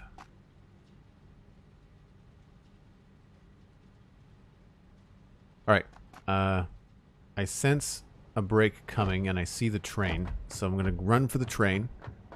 We'll jump on the train for the break, and when I come back we'll remove the biofuel or solid biofuel, and we'll kind of extend the back end of this into something cool, and we'll keep on going. Chat with you in just a little bit.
Alright.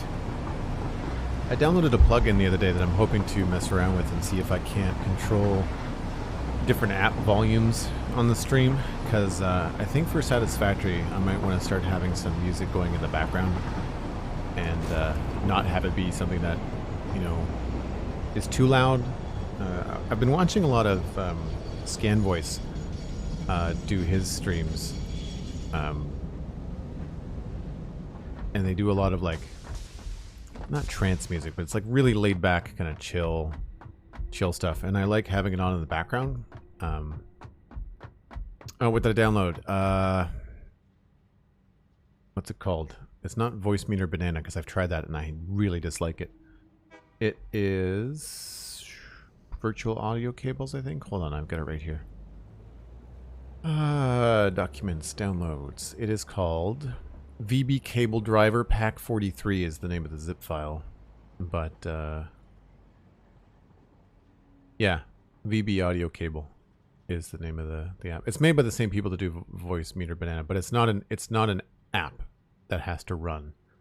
It's a I don't know, plugin. It's a I'm not sure what it is. Like, it's a program, but I'm not sure how you classify it.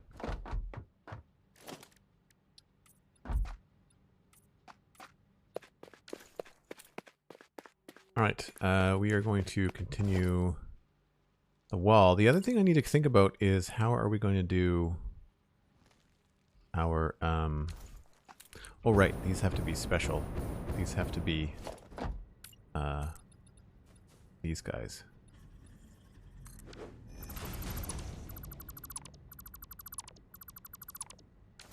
I use that one that plugs into OBS so I can split Minecraft and Pretzel. What's the one? So do you use OBS or Streamlabs OBS? I saw Gaming Careers talk about one on his podcast, and that's the one that I'm was looking at, but I don't think it works on Streamlabs OBS. I think it only works on OBS. I wish it worked on Streamlabs OBS. Stream Elements OBS? There's Stream Elements OBS too? So I'm already doing the whole Streamlabs thing, and I don't really have any plans to switch, so. Alright, so I don't know what we're going to do for the inside walls here. I do know that we have to have this section like this. I'm not going to put in the back of the walls because we're going to have to bounce back and forth putting in the lifts and stuff. And we also need to think about what we're going to do for lighting. So once this is all in here and there's a roof on this place, it's going to be D-A-R-K.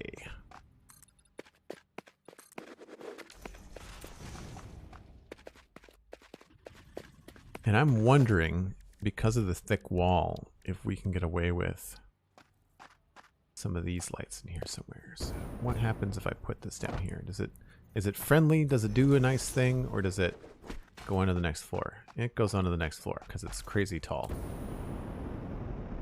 Not helpful. So close. So close to being helpful. What if we put it on the foundation below? Like, what if we put it down here?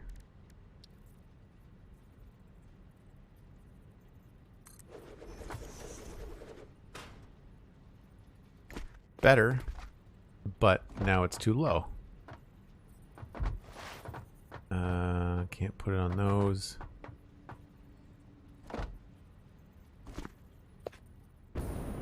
We were going to have a walkway here, I think.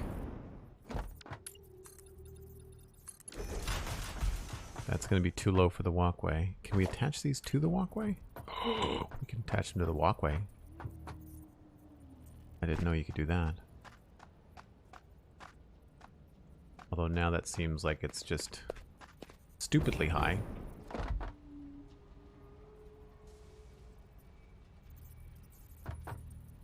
That's great that you can snap them to the walkway, and in very small increments too. That's great.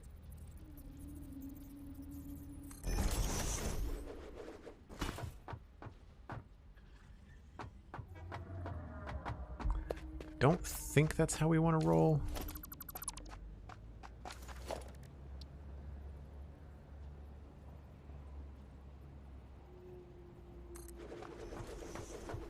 going to be too high.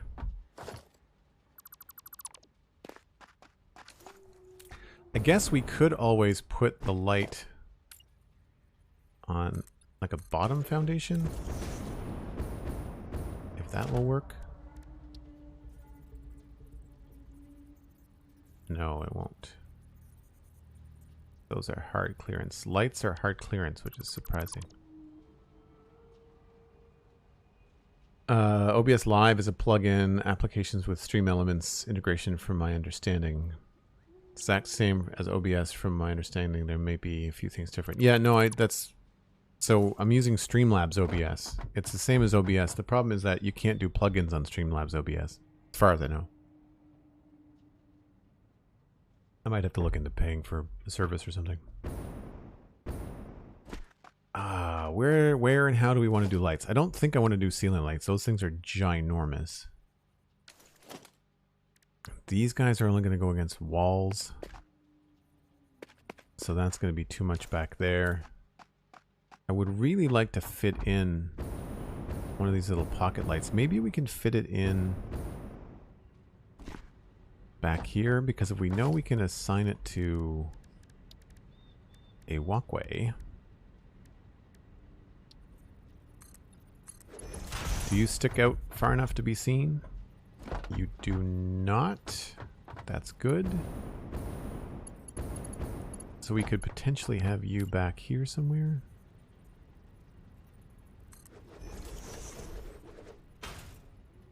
Nope.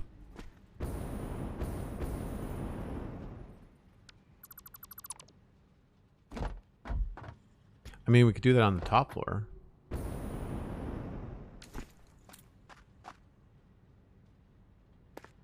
Just have to find the right height for this.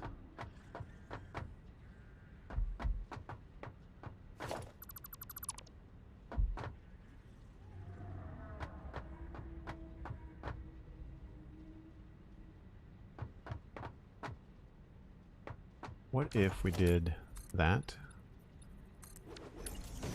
And attach that there. And then looked for a spot to put a light this way. I wish they had smaller lights. I know it sounds greedy, but I also wish you could zoom out. When you do this, I wish you could go into like a third-person build camera. It'd be very helpful. It's not quite there.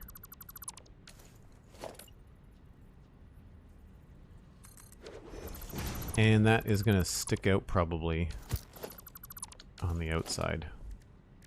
I mean, we could always delete it later. It's not like we have to leave it in there. Or we could use a beam. I feel like we can probably connect a beam at this stage. I'm pretty sure you can connect these to beams. Yeah.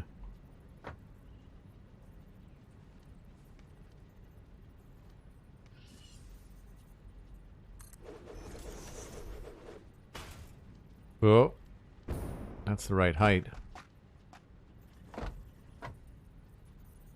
Just wouldn't mind it being a little bit farther forward. So maybe the solution there is actually to have a beam. Oh, well then we've... all that stuff is going to be in the way. Crap. I'm not thinking fourth dimensionally.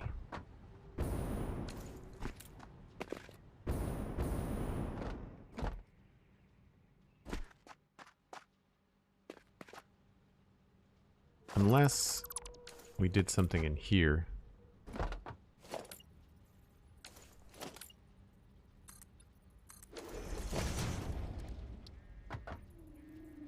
Oh, right, because they don't clear the machines.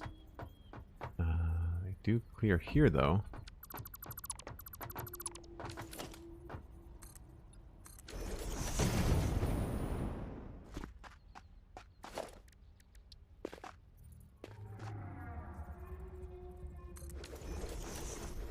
So much trial and error.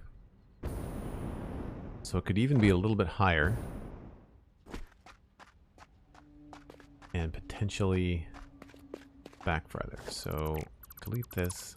This is how I did the lights at the front when I was messing around with them. How we did the lights in the front. How wide is this?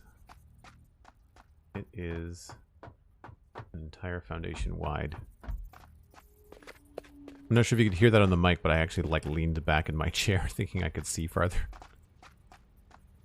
If we do that there, it might look like a support. Or...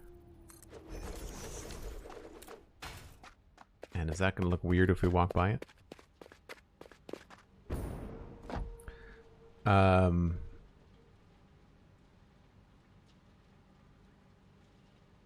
The application has a period in between OBS and live, and I considered it a link.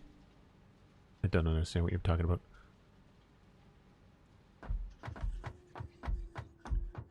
That doesn't look good either.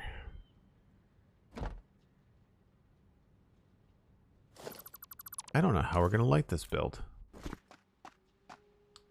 Unless we can go down lower and have the lamppost come up and like put lights underneath the walkway maybe?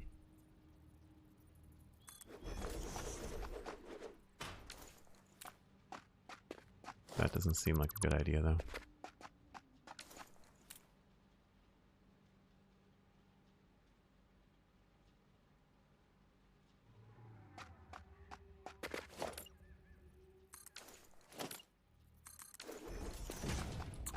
I want to try to figure out the lighting before we put all the belts in, and that's the challenging part here.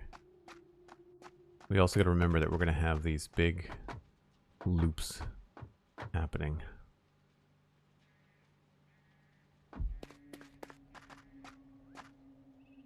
What about right here?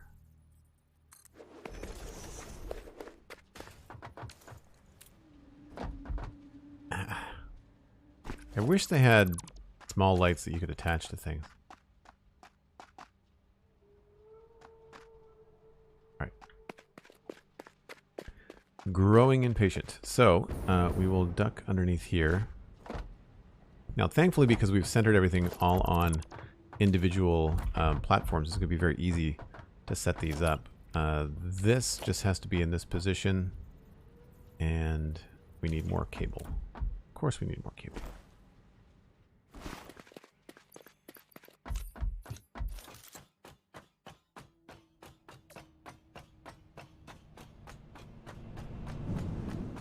Are there any other lights that might work here, or just street lights in terms of design? There's no other lights. The only 3 lights in the game...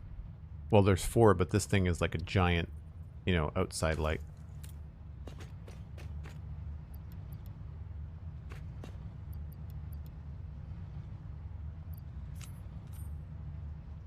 Let's top up on that. Top up on some concrete while we're here.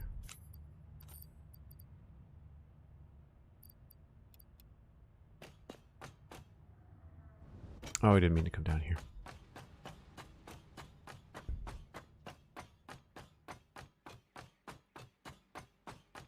So that's 1 out of 10.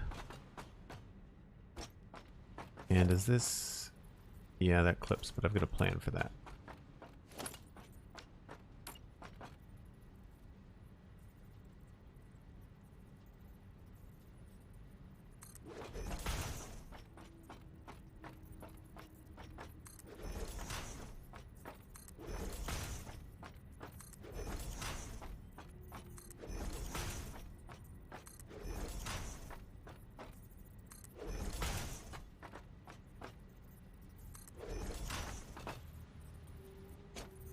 Is that the whole thing? Oh, right, we need one in this space too. But yes. And I've got to remove all this stuff now. Right, how many is in here? Nothing. Nothing. Okay, so we've got to move that.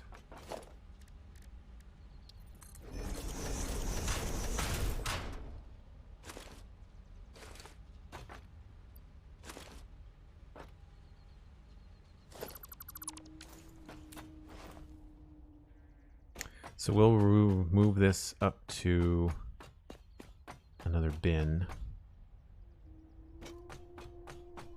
Don't remember if I've got enough space or not. Survey says we do. We'll just add another one of these.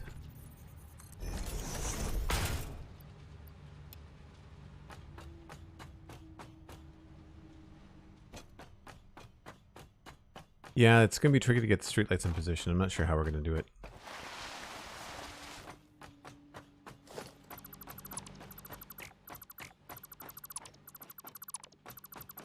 We've got enough biomass built up. We should be good for a while anyway. I don't think I'm going to even need this. Probably won't be able to worry about it. Oh. That's weird.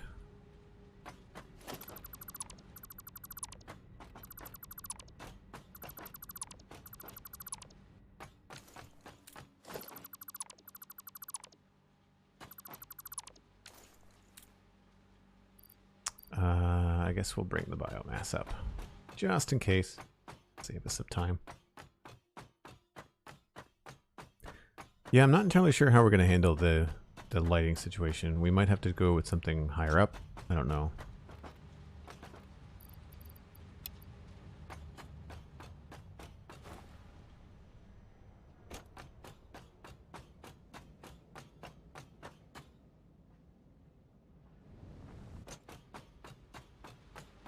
I wish you could, like, pick these up the same way that you can the other kind.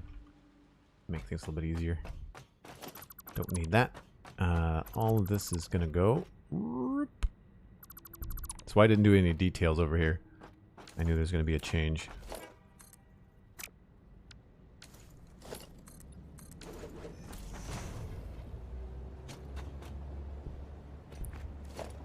Switch back to the jetpack.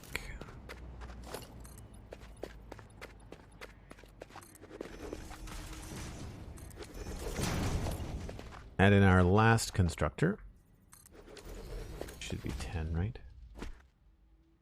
1, 2, 3, 4, 5, 6, 7, 8, 9, 10, 11. What? 1, 2, 3, 4, 5, 6, 7, 8, 9, 10. Whoops. I was just being friendly, I guess, when I was adding this extra platform.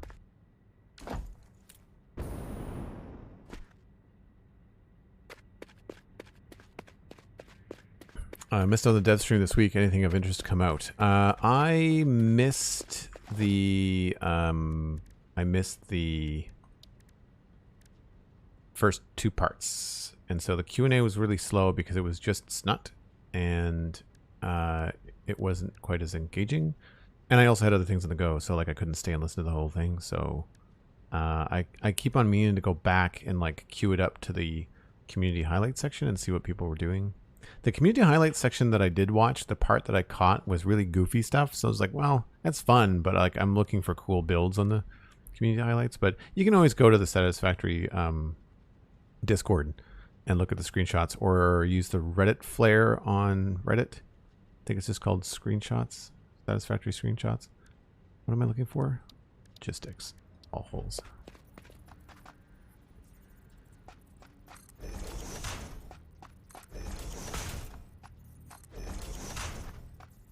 Oops. I wish these gave you like those little green lines. I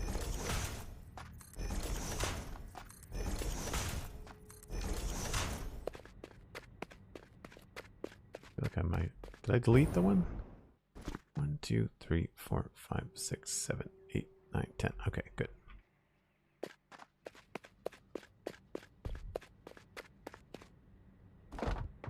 So down below here, I've found it helpful to do the bottom of these conveyor holes first. We only need to mark one. And we have to connect it to here first.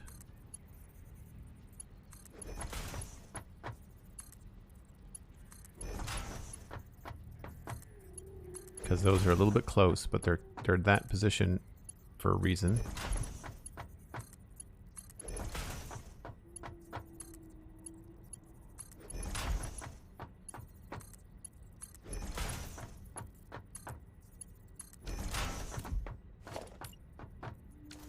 chance to hole. Oh no, this is just, that's extra. We don't need that. Alright, and I think I have all of the wall conveyors in. Not quite. Oh yeah, we're good. 1, 2, 3, 4, 5, 6, 7, 8, 9. That means I'm missing this one up here.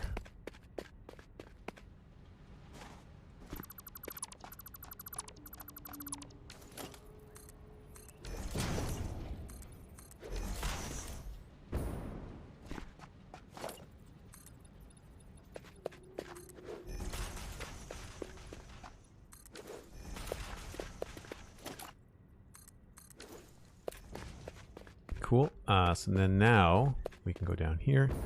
And same thing, we only need the Mark 1 lifts.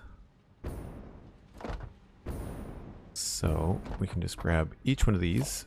This one, I feel like... Yeah, it's closer if we select here. Yeah, it still does a little ding. It sort of sticks out through there, but it keeps the clip minimal. And to the point where, like, it's either going to look like cool detail, or if we really need to, I decided that we could attach a concrete pillar over it and give it like a little support or something. I think that looks kind of cool. This kind of feels a little bit flimsy, and I don't like the repeating pattern of 4 of these all the time. So we're going to try to do something like that. On the diagonal, subbed at tier 1, 16 months in a row. Sweet 16. Thanks so much on the diagonal. Really appreciate that. Trying to get us closer to 100 subs on that goal of 150. We're well over halfway, which is amazing. And when we can get that 150, we're going to be doing a Lego Let's Chat live on the stream, which will be very fun. So we're just going to do this from up here, I think.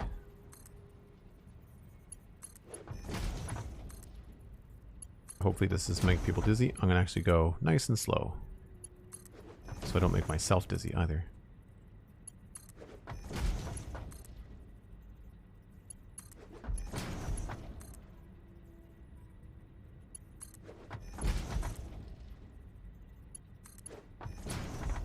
So each one of these is going to divide and pull off of the one line.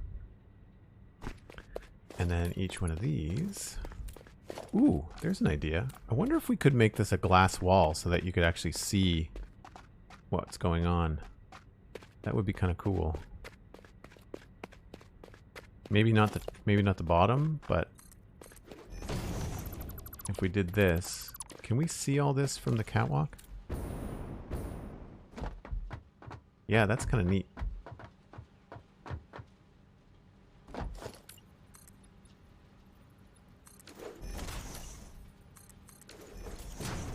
What window would we want to put there?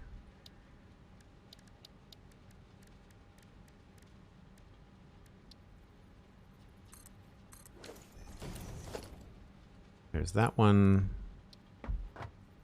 That one. This one. Or this one.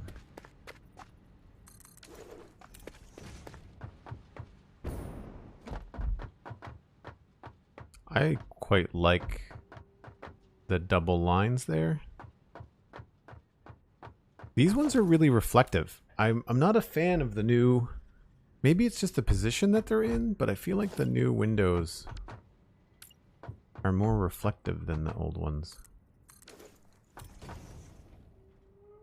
No? Okay, maybe it's just where they are in the building. What do you think, Chad? I think that first one, the triple pane, that's cool too. It adds some contrast back there, which is nice. And I like that it's got like this, it's off-grid.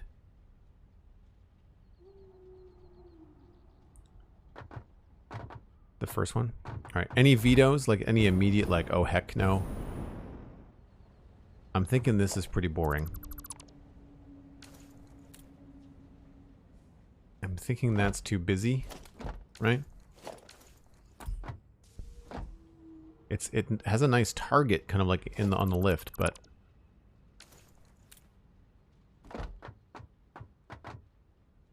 I'm torn between 1 and 2.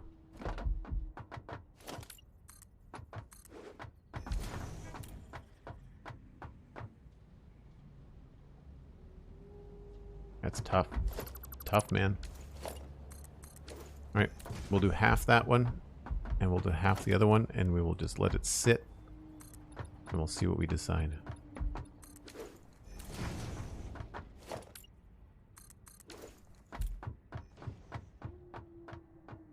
I don't know. That's a tough one. Not a fan of the second one with the big thick border. That's one of the reasons I like it.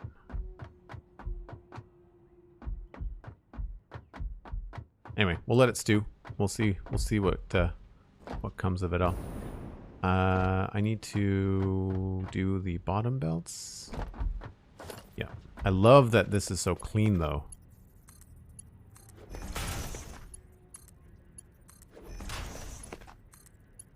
So we don't, because of the way that this works now, we can walk behind everything. Why is that not beeping? Oh, there we go. Gotta click once and then click again.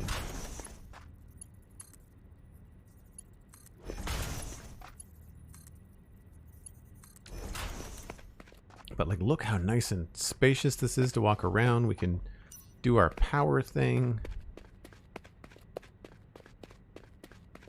I'm wondering if it might be better to put this back by another block. It'll be an angle down here, but I think it'll be straight if we go upstairs.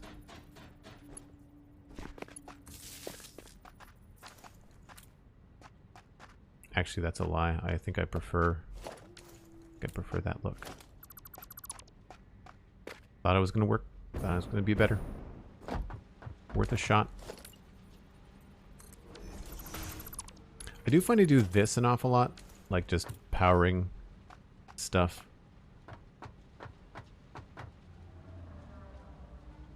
Directly into the ceiling. I just feel like I just repeat this process over and over again.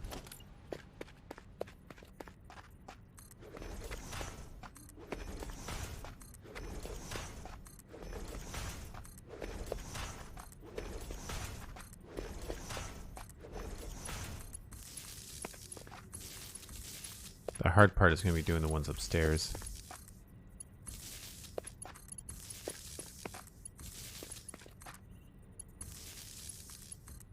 Well, I guess we can just delete the foundations temporarily. Take my opinion with a pinch of salt. No. It's the same thing in Minecraft, you know. It's so easy to delete things. It's so easy to redo it in this game that you might as well just leave it be for, you know, the rest of the PlayStation and then decide later on. I mean, we're not going to miss it. We're going to be able to go like, oh, wait a minute. We forgot to decide on those windows and then have to make that decision later. That's fine. I guess we'll bring the power in somewhere around here. That'll be nice and tidy. And then to do the top side, I guess what we'll do is we'll remove these temporarily.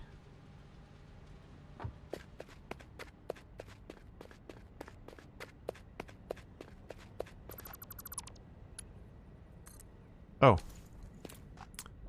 We don't have the machines up there yet. Crap.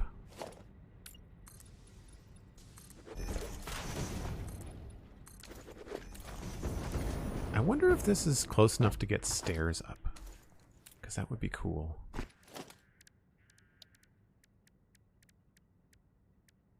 I find these very steep, but they're useful.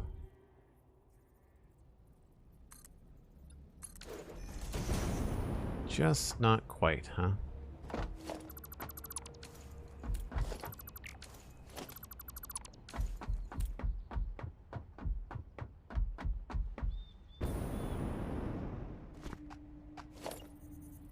Whoop.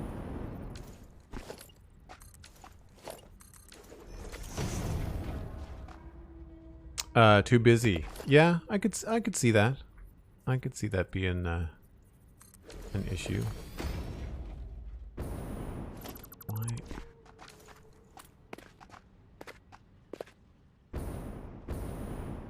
We like that position, right?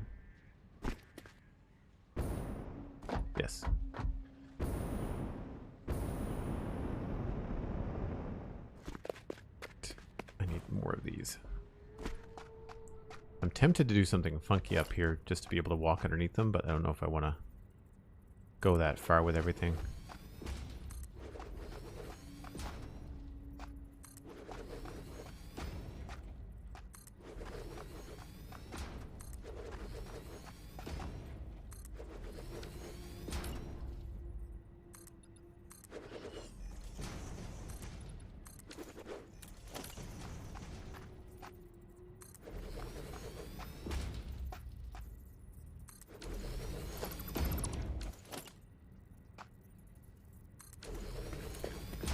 So one thing I was thinking of is using 2 of these.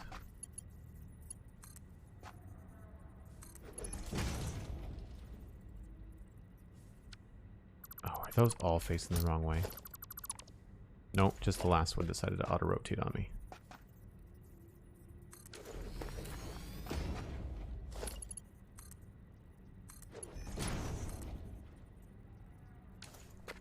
Why are these going the wrong way?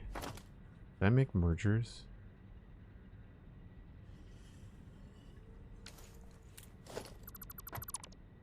Did this one auto-rotate the wrong way?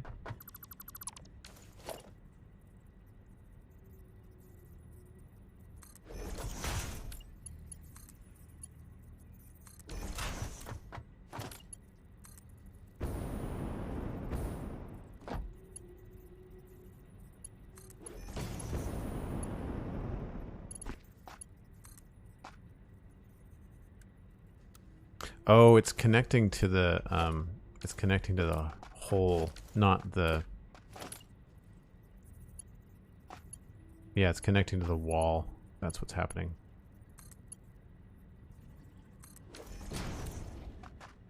So we could do that. It feels obnoxious. Or we could just straight up. Is that crooked? No. Feels like it's off somehow.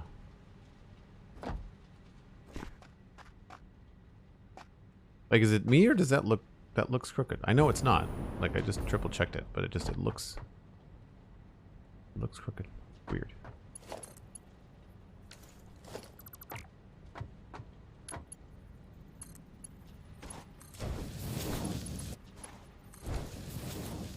Anyway, before we get carried away with that, we should do the power. Me feel the ceiling may be repetitive, but as the machines in my factory are powered and get air from above, can run stuff long ways and not foul up a worker. Oh, yeah, right. Okay, that makes sense. Yeah, I mean, you're not going to trip over power cords, which is nice. I think it's just that it's very plain, and I'd like to try and change it so that we can do something maybe covered up with a beam.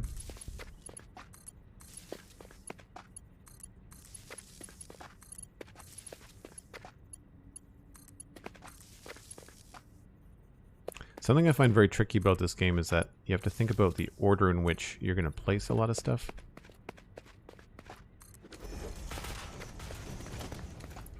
Because one thing we could try to do is add in a beam. Maybe even one of these I-beams? Oh, that's really big. I didn't realize it was that large.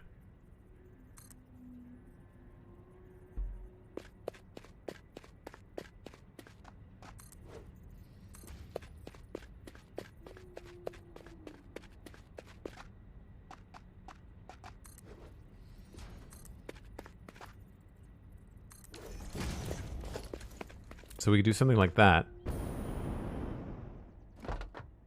which helps. And sometimes there's this little bug where the wire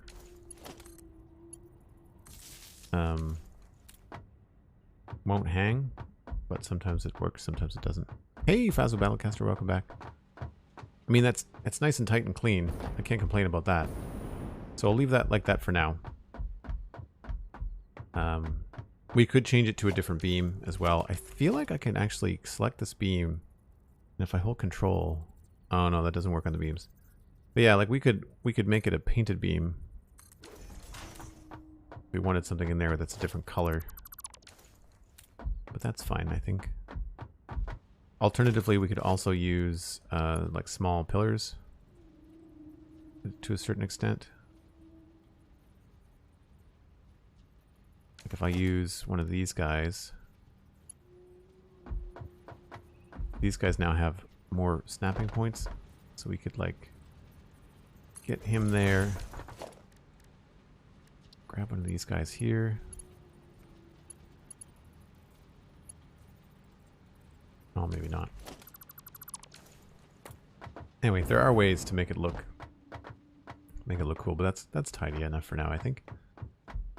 So that means that everything is ready to be powered. We need to know where we're bringing the power into this building, and I've been doing a lot of power underground. I do like this, the idea of being very clear where you're bringing the power in, and I feel like for now we might want to bring it in a place that we can see rather than going underground and then go underground later. So have like the option to go. That's a long way down. So maybe someplace like around here would be good to like bring it in.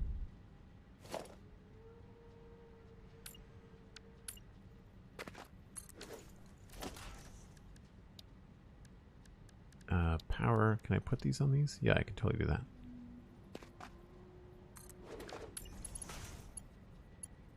Oh, they snapped the ends. Alright, never mind. So we could put this like here.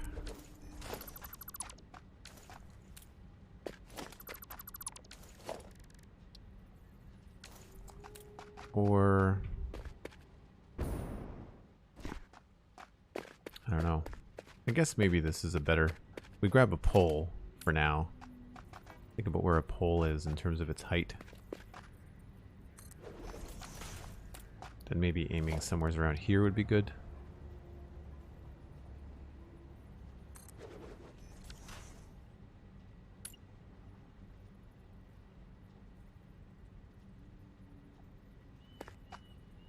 Come on, it's tricky. I know you can do it. Mouse control. That looks awful.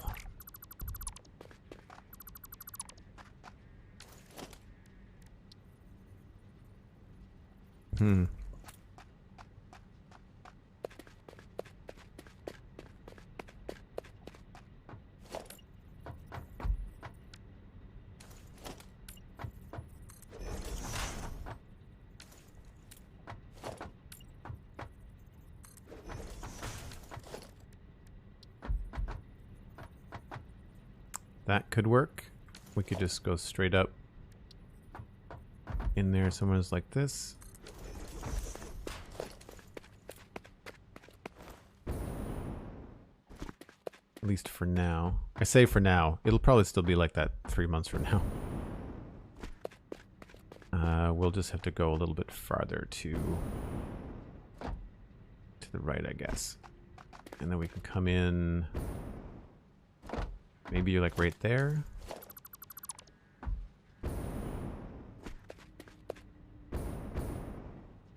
Yeah, so if I grab this and we go for this position. I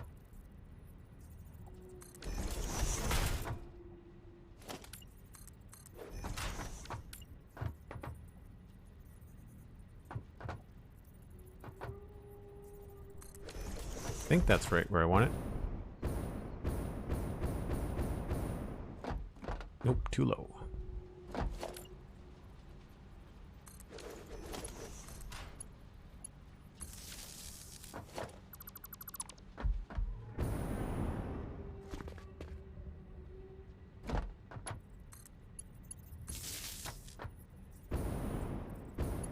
And I guess we could either bring it in directly there, or we could move it up and down.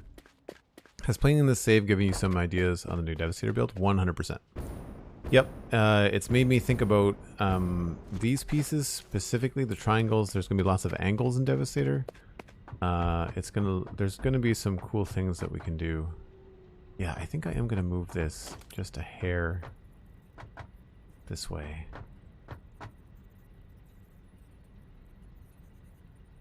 For whatever reason, I feel like I like it coming in better closer to the front of the building. Easier to spot.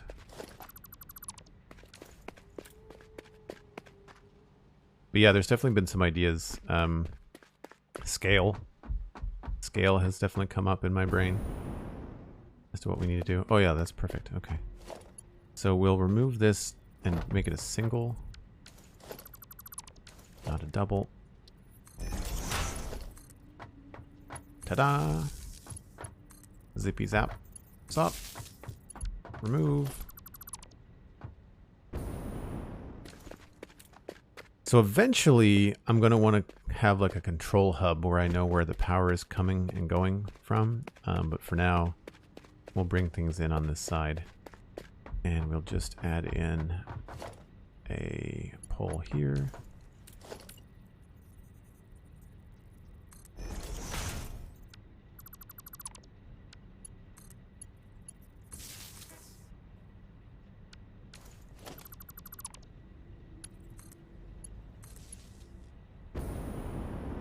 That all connects.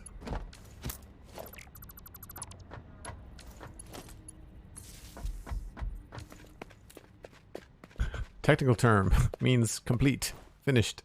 I've done the thing. Only one of you has power. Oh no, these other ones need recipes, and it's 200 iron. So each one of these is gonna have 10. So 10 per minute. We need to copy these settings and then paste them in every machine.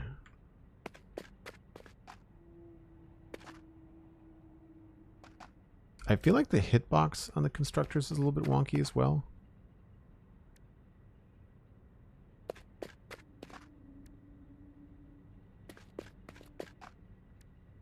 You gotta aim right at the mouth of it for whatever reason.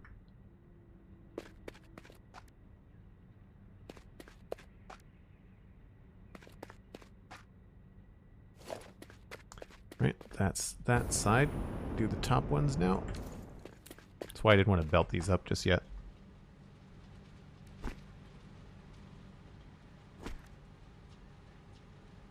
Why are these not... Whoa. I wasn't paying attention. Rods. Did the copy and paste break?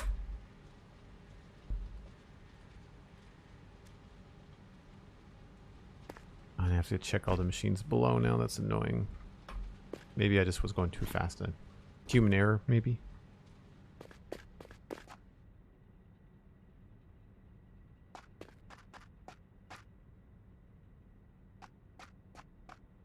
Yeah, hooray for copy paste when it works right. When it works...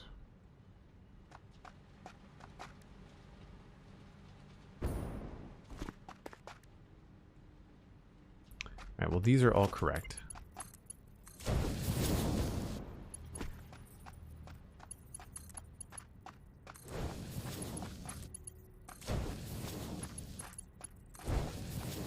Yeah, these feel crooked. I wonder if they're a little like not parallel or something.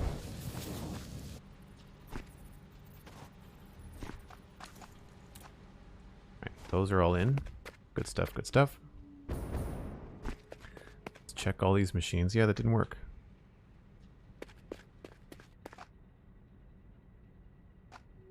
That one worked. So maybe it was my last one that screwed up. The fact that the hitbox is wonky is a little concerning. Sorry for all the flashing. I know it's bright. I wish someone mentioned on the Q&A site that they think the Awesome Shop should have a dark mode, like a dark browser mode. I think all of the UI, I would love for this to be like an option to have like a dark screen, just like flick a button right there and have this all be like a dark UI, like the middle, you know? Be probably very good for people with visual issues, you know. All right, we have to think about where these are going and what we're going to do with them. The good news is that we can take them under the floor. So we could just take, because we were smart and we brought this in here, we can actually just quickly put this in like this. And we know we have enough room there for a belt. So we could easily put in a floor hole.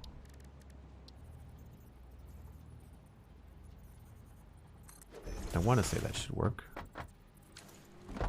That might be kind of close. Nope. Works great. Okay. So these are all going to be rods, and the rods have got to be part of the composition for these guys. And these guys are all going to be rotors. And so the rods have got to come around the back and end up being siphoned into these. These are the wrong way around.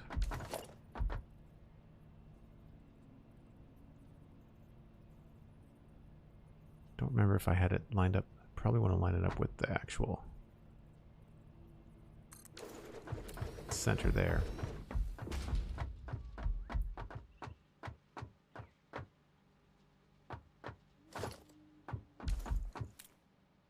We might want to inch those forward a bit. So then this is going to have more splitters. I'm tempted to have the same sort of idea. Like I'm tempted to have this go underneath the ground like that. Have two of them.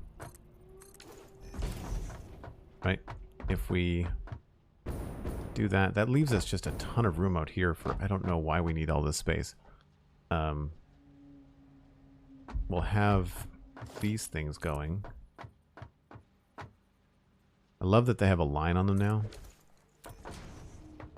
But we've got all this space to do something.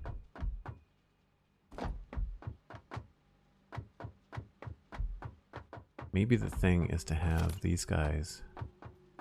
We have it balanced under the floor. Technically, we could have this stuff. I mean, this is silly that I'm contemplating how tight this is going to be.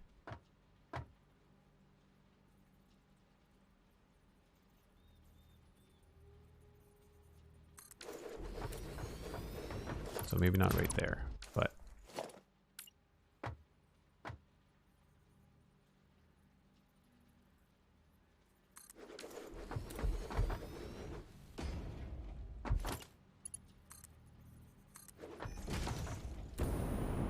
right? I mean, we don't have the room up here to do it, but we have the room down here to do at least some of it.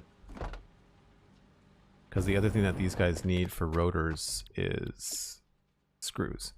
And they're just going to come in on another belt. And we could run those down the middle. And these could immediately go into splitters here.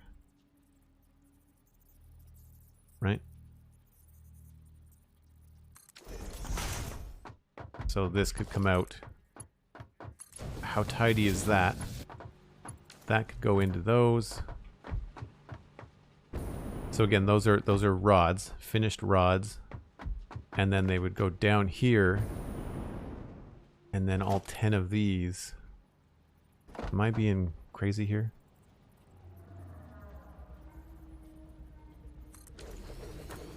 Oh, there we go. There's the rub. That's why it won't work. Oh, wait a minute. That's far too close. What am I talking about?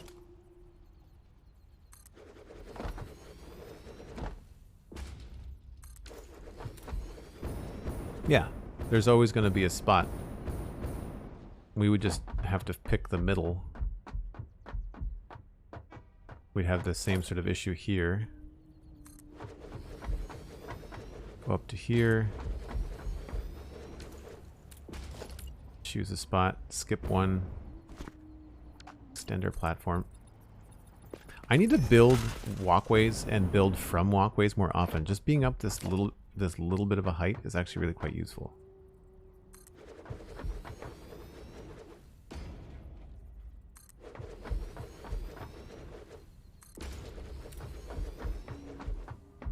So then we've got rods going into rotors, and then the screws are coming in from somewhere else, and that's rotors done, right? Then this whole other half could be motors and then other things on other floors. I call that a win. I call that a win. I think lining that up is probably the right way to go.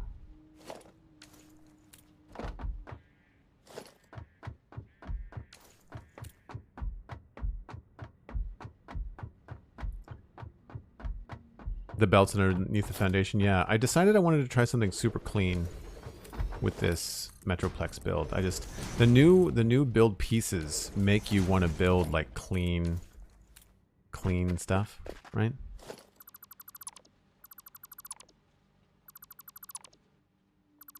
Do you find that when you're messing around with stuff, Cosmic, that you want a cleaner design?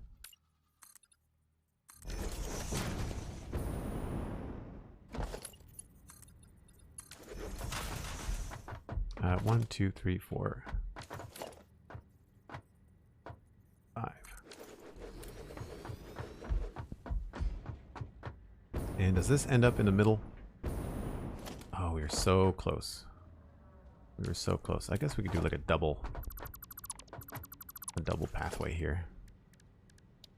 I'm spitballing these platforms. They may or may not stay the way that you see them here.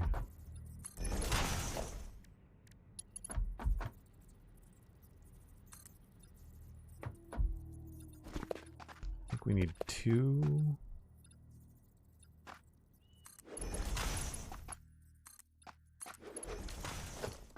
Unfortunately, there's a railing on both sides of the angled ramp. Ooh, hey, that's a problem. I mean, not a problem, just unfortunate. Could try to put one in the middle. But then connecting up here is going to be tricky.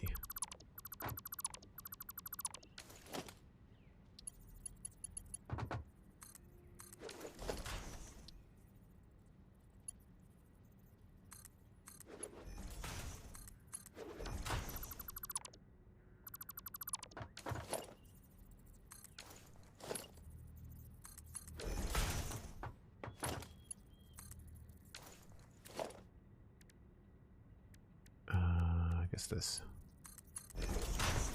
small safety hazard and a crazy overlap. All right, well, so much for that.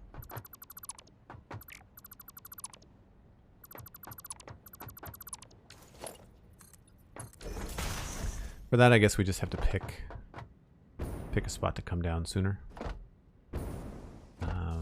So before I get crazy with this, where and how are we going to power these guys? I wonder if we could do something tricky where these are powered from the front of this somehow.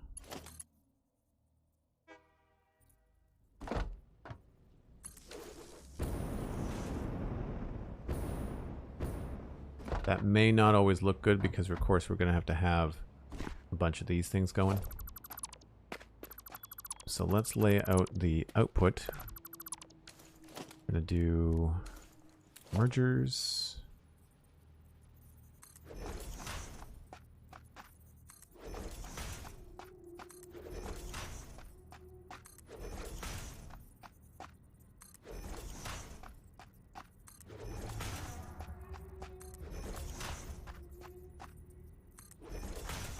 I think that's right. Yep. I find it so interesting that because of the new footsteps on the concrete, the new sound, I notice it immediately. Oh no, I knew that there. Whenever I'm shuffling around, I always notice immediately. And then this just goes up. I don't have a green line. Where's my lovely green line?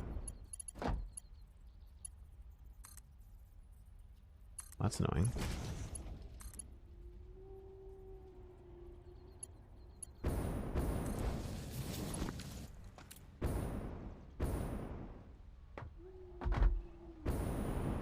So yeah, this may not always line up. Like that power thing is going to go right through that lift, right? So that might not be the best way to do that. So we'll have to come up with another solution. It might involve putting a beam over top of these. It might mean going down to the floor somewhere. Could be old-fashioned power poles, I don't know. Alright, we're going to have 10 coming out of each. That's going to be super easy to count. Well, let's just do the whole thing in single belts first. 20, 30, 40. No, it goes up in 20s, not 10s. That's 20, 40, 60, and then we have to go up to Mark II. Hey, Rebel A, how's it going? Fellow break train enthusiasts, nice. 20, 40, 60, 80, 100, 120, and then the rest is all this because we only need 200 per minute. That means this is going to be a Mark III.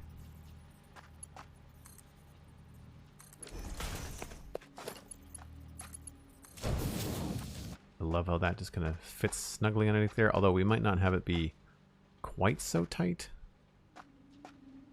We might have something else happening there. I feel like this is where I want these. I'm debating whether or not I want to belt them all up right now.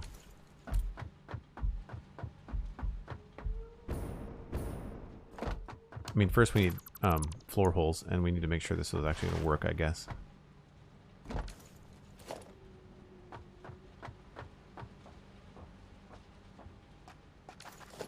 Hopefully this actually connects. We had trouble with this last time.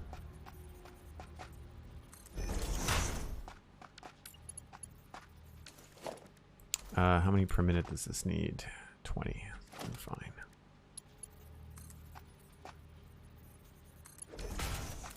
That does not look like it's connected.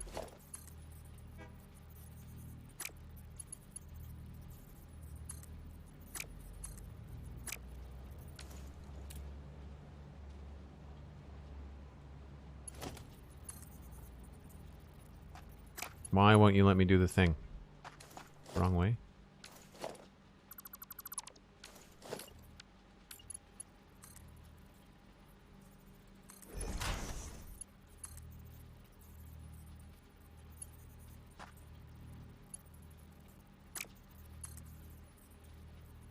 Belt is too steep. Why is the belt too steep?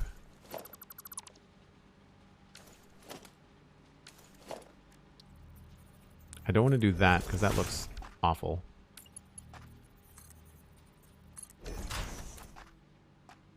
Well, I guess it doesn't look terrible.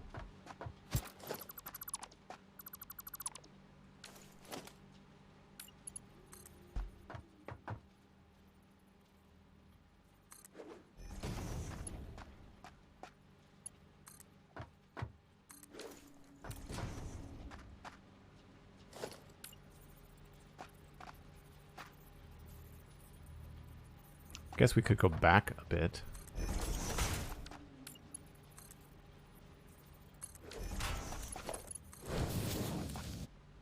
Oh, is this up? See, that's annoying. I don't know why they wouldn't make that level. I wonder if this one got snapped up somewhere higher by accident. See how they kind of bounce up and down like that? I wonder if I maybe got that out of whack.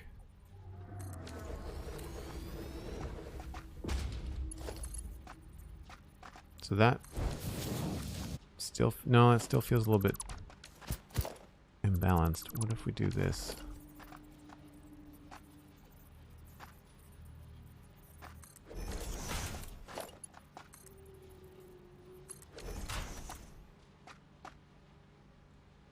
I feel like that's a bug. Take care, Hunter. Thanks so much.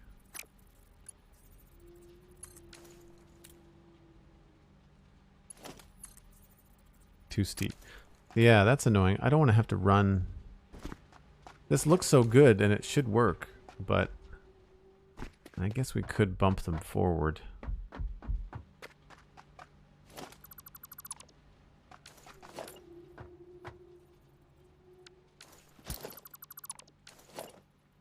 This is why I wanted to test this before I got too excited.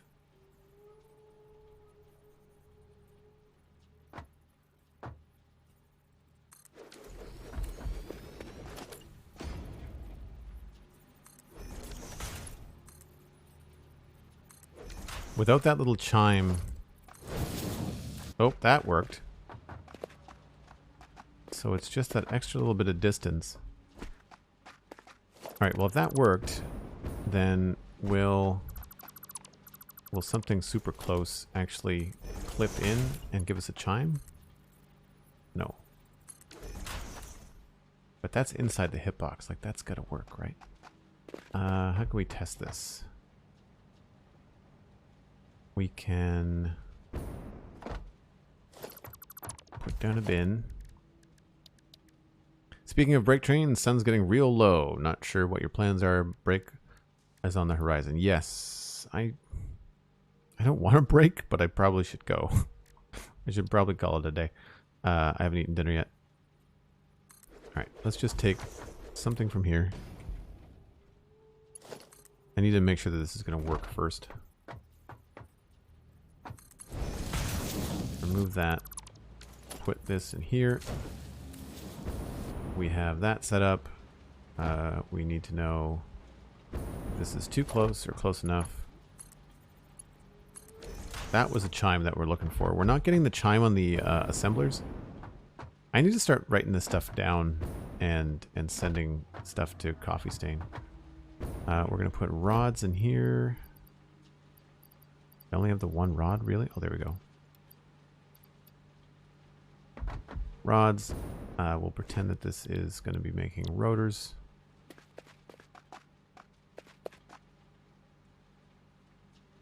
And we'll give it some power.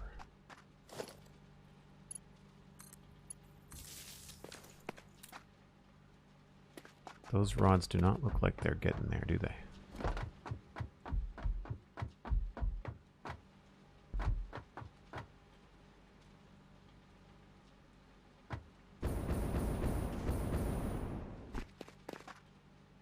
Nope.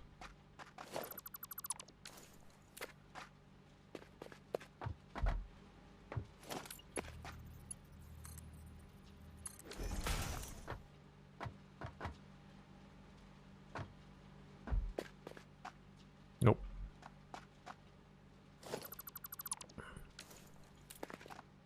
Don't make me turn the stream around and go home. Nice. So I guess we'll have to move the conveyor holes, and I guess we'll have to do this sort of situation where we have to then put a belt in between them. And then I have to redo this down here. That's going to be annoying. I mean, we can move this over so that this doesn't have to be a belt down here as well. We'll want this to connect directly to the lift rather than a belt, but I mean, that's going to work, right? Yeah, okay. Well, that's too bad that we can't get those to go right inside the port. I wonder if it's got something to do with the height and or the shape of the assembler, because the constructors do this no problem as far as I know, right? Like, this is not an issue. If it is, I'm going to be cheesed off.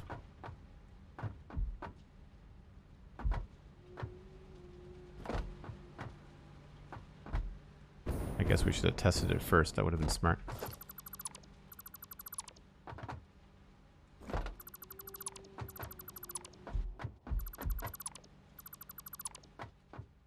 So it looks like that is the position.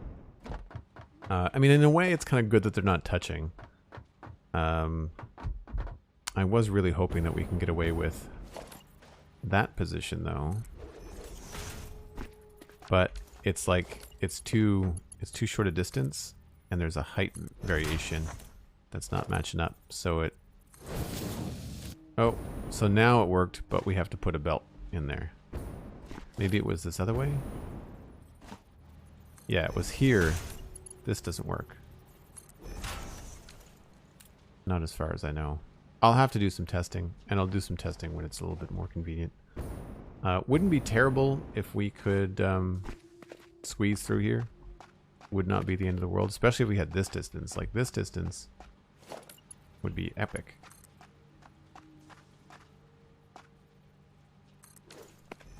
Like, this is a lot of room right there. Even here we can squeeze through. Yeah, I don't know about the whole... This is why I'm glad we're not playing on Devastator, because I'd hate to want to do this in a permanent, you know, a permanent build. It's tricky. The only issue that I have with this is that if something is messing up, like if one of your machines is not getting fed, it's really hard to find the problem, right? Like you're really hard to find what's going on without being able to see the belt. So it's kind of a safety thing to be able to see the belt if you have to put a belt there. But in theory, this should work. This was not working because I think this was too far away. Yeah, there's a belt in there now. But you can see the angle on that.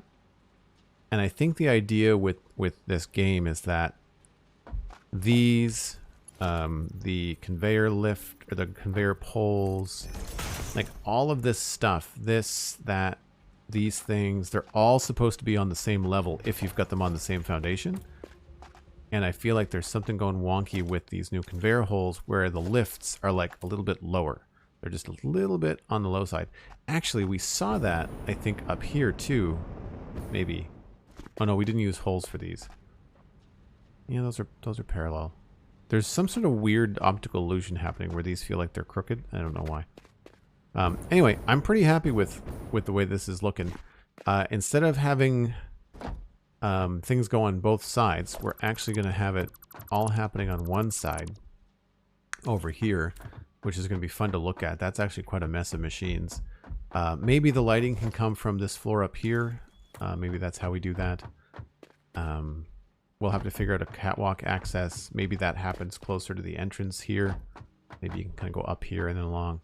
And I really want to think about using signs. Now, we've used them as a kind of our plan for moving forward through this, but I would like to really use signs as if they're for the person running the factory. Like, I'd like to have signs like these kinds, you know, saying like, hey, we've got stuff happening here with arrows and cool stuff. I've seen some really cool stuff on Reddit of people using the signs. So like we'd have an arrow pointing this way to like rods, and motors are here, and exits are this way, and all kinds of fun stuff. So we will figure it out in time. But I'm looking forward to this. This is going to be really epic. And the more that I thought about this on one of my last breaks, the fact that we decided to not restrict ourselves to the other quote-unquote end of this piece, if you look at that big Metroplex image that I've been popping up on screen, those are really deep. His chest pieces are really, really quite deep. And so they're more long rectangles than they are boxes. So I think we can maybe push that shape and have a lot of really cool stuff going on inside. So yeah, I think it's going to be a lot of fun. There's a lot of room. We don't have to worry about space. I'm just finicky because I'm picky, surprising no one. But if you've enjoyed this, I leave a follow before you take off. We are going to try to pass you on to somebody else playing Satisfactory. They may or may not be family friendly. I am, but I've got no problem sending you to an adult that uses adult language. Just be careful if you have tiny humans on your lap. You can follow the Citadel Cafe and the Spawn Chunks. Those are two podcasts that I do, searchable by name on any podcast platform or the .coms. There's a new episode of the Citadel Cafe that came out yesterday. Talked about Arcane, the League of Legends animated show on Netflix. It's amazing. You really need to listen to that podcast. I had a great time talking with Lou. All of those podcasts are free, so hey, why not, right? You can also follow on Patreon or support on Patreon. It's one of the best ways to support the stream. And of course, thank you to everyone today that used a Prime Gaming sub or Tier 1 sub. It looks like we're sitting at 96 subs out of 150. I need to change my overlay goal. But the goal is 150. We're going to be doing a Lego Let's Chat when we hit that goal. It's going to be a Lego Y-Wing or a Snow Speeder. It all depends on when we hit that goal. Anyway, thanks so much, folks. I will see you next time, which is going to be tomorrow. at 4 o'clock Atlantic time. That's UTC -4. Bye for now. See you then.